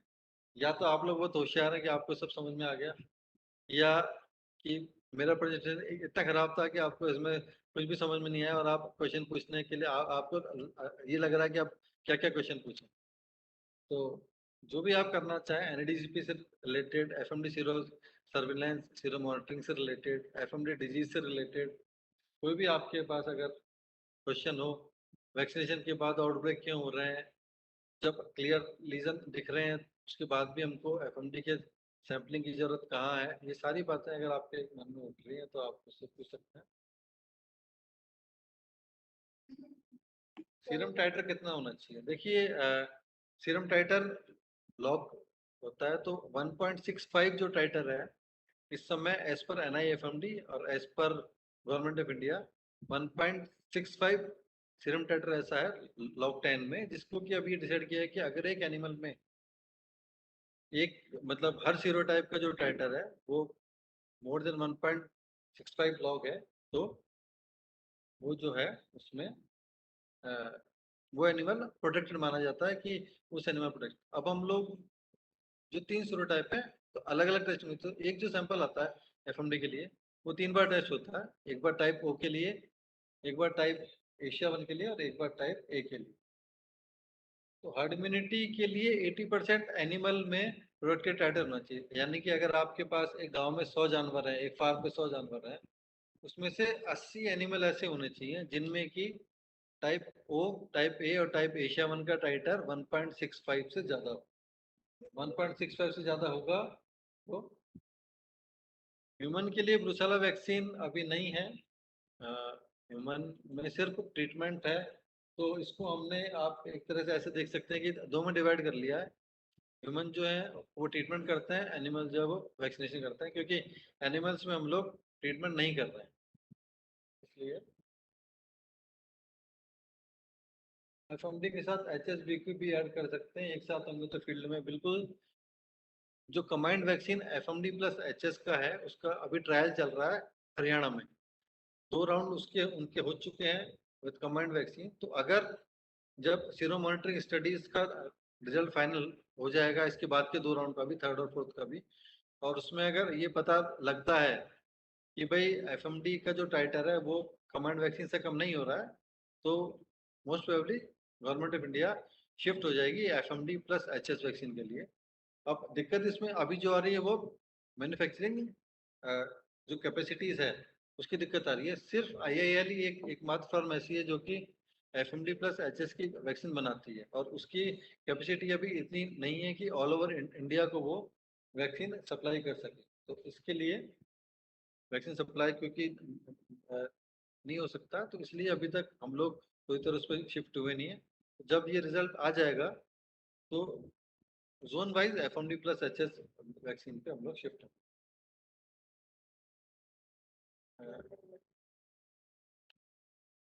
FMD के साथ HS नेक्स्ट क्वेश्चन होगा। हाँ, हम लोग अभी ट्रायोवैक जो वैक्सीन यूज कर रहे हैं वो ट्राइवेलेंट वैक्सीन यूज कर रहे हैं, ट्रायोवैक नहीं कर रहे। और क्वेश्चन पेट्स के लिए प्रोफाइलेक्टिक ट्रीटमेंट ब्रूसेला का कोई भी प्रोफाइलेक्टिक ट्रीटमेंट नहीं है। सावधानी ही बचाव है, बचाव ही उपचार है। इसलिए जब भी आप RO पे हैंडल करते हैं, जब भी आप अबॉर्शन के केसेस हैंडल करते हैं, जब भी आप जो है डिस्टोपिया हैंडल करते हैं, डबल ग्लोव्स यूज करना है, मास्क लगाना है, ठीक है, और हो सके तो PP किट पहनना है। कोविड में आपने देखा होगा PP किट, तो आप लोग जितना इन कंडीशन में जितना प्रोटेक्शन आप ले सकते हैं उतना प्रोटेक्शन आपके लिए ठीक है। और इसके लिए एक ऑप्शन और ये है कि आपके एरिया में जितने भी एनिमल हैं आप कोशिश करें कि उन सब की ब्रूसेला टेस्टिंग होती रहे। सिंपल प्रोसीजर है, जितनी भी डिस्ट्रिक्ट राजस्थान में है सब RBPT टेस्टिंग कर रही हैं, हर लैब में RBPT टेस्टिंग की फैसिलिटी है। तो आपके एरिया में जो एनिमल्स हैं, जितने बड़े हर्ड हैं, आप उनको ये मतलब मोटिवेट करें कि हर एनिमल की टेस्टिंग करा के रखें, ताकि आपको पता रहे कि कौन सा हर्ड तो ब्रूसेला पॉजिटिव है, कौन सा हर्ड ब्रूसेला नेगेटिव है। ब्रूसेला जो पॉजिटिव हर्ड है उसमें तो आपको एटलीस्ट बहुत ज़्यादा ध्यान देने की जरूरत है, नेगेटिव हर्ड में आप ले सकते हैं। FMD और BQ को साथ लगा सकते हैं क्या? देखिए, वैक्सीनेशन का एक रूल है कि वैक्सीनेशन के लिए immune system should be healthy, ठीक है। अब इम्यून सिस्टम आप इसको एक इस तरह से देख सकते हैं कि एक फैक्ट्री है, अगर उस फैक्ट्री में 4 मशीनें हैं जो कि मान लीजिए शर्ट बनाती हैं या पैंट बनाती हैं, एक मशीन 20 पैंट बना सकती है एक दिन में, तो 80 पैंट या 80 शर्ट आप बना सकते हैं। अगर आपको सिर्फ 40 शर्ट की जरूरत है तो आराम से आप 2 मशीन पे पैंट, 2 मशीन पे शर्ट बना सकते हैं। बट अगर आपको 80 की जरूरत है तो आप एक साथ दोनों काम नहीं कर पाएंगे। तो ये एनिमल के इम्यून स्टेटस पर डिपेंड करेगा कि वो आफ्टर वैक्सीनेशन एंटीबॉडी कितनी डेवलप हो रही है। बेटर ये रहता है कि आप कोई भी 2 वैक्सीन के पहले until unless combined वैक्सीन नहीं हो, क्योंकि जो combined वैक्सीन बनती है उसमें दोनों वैक्सीन की कंपेटिबिलिटी और इम्यून स्टेटस जो बॉडी पे जाके वो करेंगी वो मतलब स्टडी किया होता है। अगर स्टडी नहीं किया हुआ तो बेटर ये है कि आप एटलीस्ट 2 हफ्ते का गैप दें दो वैक्सीन के बीच में। बूस्टर वैक्सीन आप लगा रहे हैं एडल्ट वैक्सीन में, जिसको कि पहले एफएमडी का भी लग चुका है और वीको का भी लग चुका है, उस कंडीशन में आप अलग अलग साइड पे दोनों वैक्सीन लगा सकते हैं, क्योंकि मेमोरी सेल्स पहले बनी हुई हैं और मेमोरी सेल्स को सिर्फ आपको एक्टिवेट करना है। बट अगर जहाँ भी आप प्राइमरी वैक्सीनेशन कर रहे हैं तो बेटर यही है कि आप प्राइमरी वैक्सीनेशन अलग अलग ही करें हर डिजीज का, अनटिल अनलेस वैक्सीन ही कंबाइंड नहीं है आपको अवेलेबल हो। मैंडेटरी कुछ भी नहीं है। आपको अगर ये लगता है कि आपकी टीम वैक्सीनेशन कर रही है और आपकी टीम आपकी सुनती है, क्योंकि कई जगह पे एलएसएज ये मतलब डिमांड करते हैं कि आप भी हमारे साथ चलो, क्योंकि अगर कोई अनटुवार्ड्स कंडीशन होती है, अगर कोई एनाफिलेक्टिक शॉक की कंडीशन होती है, ठीक है, अब जब ये लोग प्राइवेट प्रैक्टिस करते हैं उस कंडीशन में उनको आपकी उपस्थिति नहीं है। अगर ये प्राइवेट वैक्सीनेशन जब एफएमडी का करते थे उस समय डॉक्टर की उपस्थिति इनके लिए जरूरी नहीं थी, क्योंकि उस समय इनको पैसे मिलते थे। अब जब इनको बिना पैसे काम करना पड़ता है तो ये चाहते हैं कि डॉक्टर जो है उपस्थित रहे। तो ये आपके हॉस्पिटल जो है उस पर डिपेंड करेगा। एज पर एसओपी ऐसा कोई मैंडेट नहीं है कि डॉक्टर का वहाँ पे उपस्थित रहना जरूरी है। वैक्सीन डिस्ट्रीब्यूशन के साथ गाइडलाइन आती है, नहीं तो ऑनलाइन अवेलेबल है। ऑनलाइन अवेलेबल है, आप आराम से ऑनलाइन देख सकते हैं जो वैक्सीन आपको सप्लाई हो रही है जिस भी कंपनी में, उसके साथ आप गाइडलाइन ऑनलाइन निकाल सकते हैं। और ऐसे हर हॉस्पिटल के पास गाइडलाइन है। आप कहेंगे तो इस ग्रुप में मैं बॉस को बोल दूंगा एनएडीसीपी की वैक्सीन के साथ जो गाइडलाइन लिखी, क्योंकि आपके हॉस्पिटल में होगी वो गाइडलाइन, नहीं होगी तो आपको इस ग्रुप में डलवा देंगे वैक्सीनेशन की गाइडलाइन। प्रेगनेंसी एज सच ऐसी कोई डिजीज नहीं है जो कि प्रेगनेंसी में, या तो सिर्फ स्ट्रेस की वजह से हम लोग अवॉइड करते हैं कि अगर प्रेगनेंसी में, क्योंकि वैक्सीनेशन से बॉडी पे स्ट्रेस आता है और उस स्ट्रेस से अगर अबॉर्शन को दिक्कत है तो एडवांस प्रेगनेंसी आप अवॉइड करें। एडवांस का मतलब होता है लास्ट ट्राइमेस्टर। कैटल बफेलो में after 5 to 6 month, sheep goat में आफ्टर 3 months, 3.5 months, उसके बाद आपको अवॉइड करना है, अदरवाइज आप वैक्सीन लगा सकते हैं।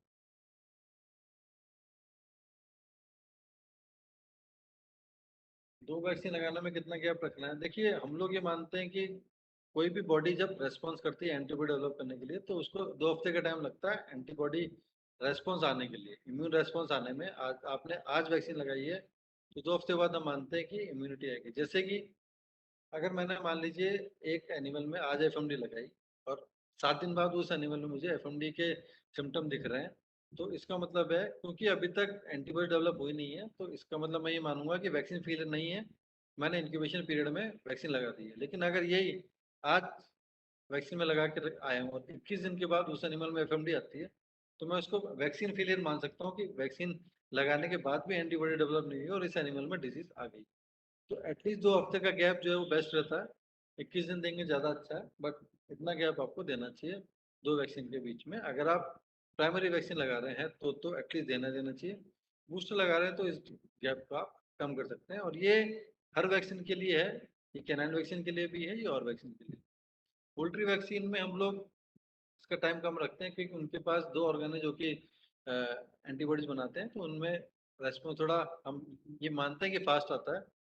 और ब्रॉयलर जो है उसमें एज ग्रुप जो है जिनमें वो डिजीज होती है बहुत कम है, तो इस वजह से हम लोग रिस्क लेके वैक्सीन लगाते हैं।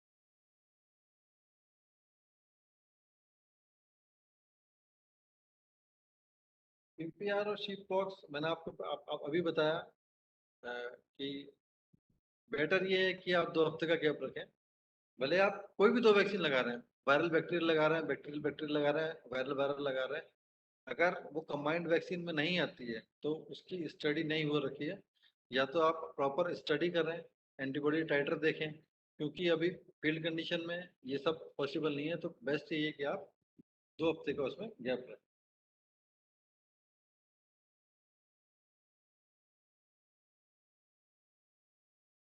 सबका एक ही आंसर है, गाय को लगा रहे हैं, भैंस को लगा रहे हैं, बकरी को लगा रहे हैं, दो वैक्सीन के बीच आप गैप रखें ज़्यादा। Why vaccine route is deep intramuscular, ठीक है। तो एक तो ये वैक्सीन थोड़ा सा इरिटेटिंग होता है, तो अगर आपने इसको डीप इंट्रामस्कुलर नहीं लगाया तो वो जो इरिटेशन है उसकी वजह से स्किन के ऊपर नोडल भी बन सकता है, स्किन की स्लफिंग भी हो सकती है। इस वजह से एफएमडी का वैक्सीन डीप इंट्रामस्कुलर, उसका जो प्रिजर्वेटिव है उससे कई बार इरिटेशन। ब्रूसेला वैक्सीन का जो प्रिजर्वेटिव है वो इरिटेटिंग नहीं होता है, तो इसीलिए हम लोग ब्रूसेला वैक्सीन का जो रूट है वो सबक्यूटेनियस रूट है, और हम सबक्यूटेनियस वैक्सीन लगाते हैं ब्रूसेला।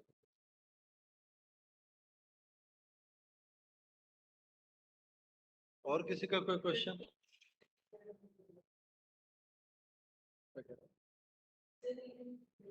हाँ, पीपीटी शेयर तो मेरे ख्याल में RSMDI से आपके पास ये सारे पीपीटी शेयर हो रहे होंगे। पीडीएफ मोड में भी हमने सबमिट कर रखा है उनको, तो आपके साथ वो शेयर कर देंगे पीपीटी इसका। और क्या आपका क्वेश्चन हो तो आप पूछें, पीपीटी शेयर हो जाएगा।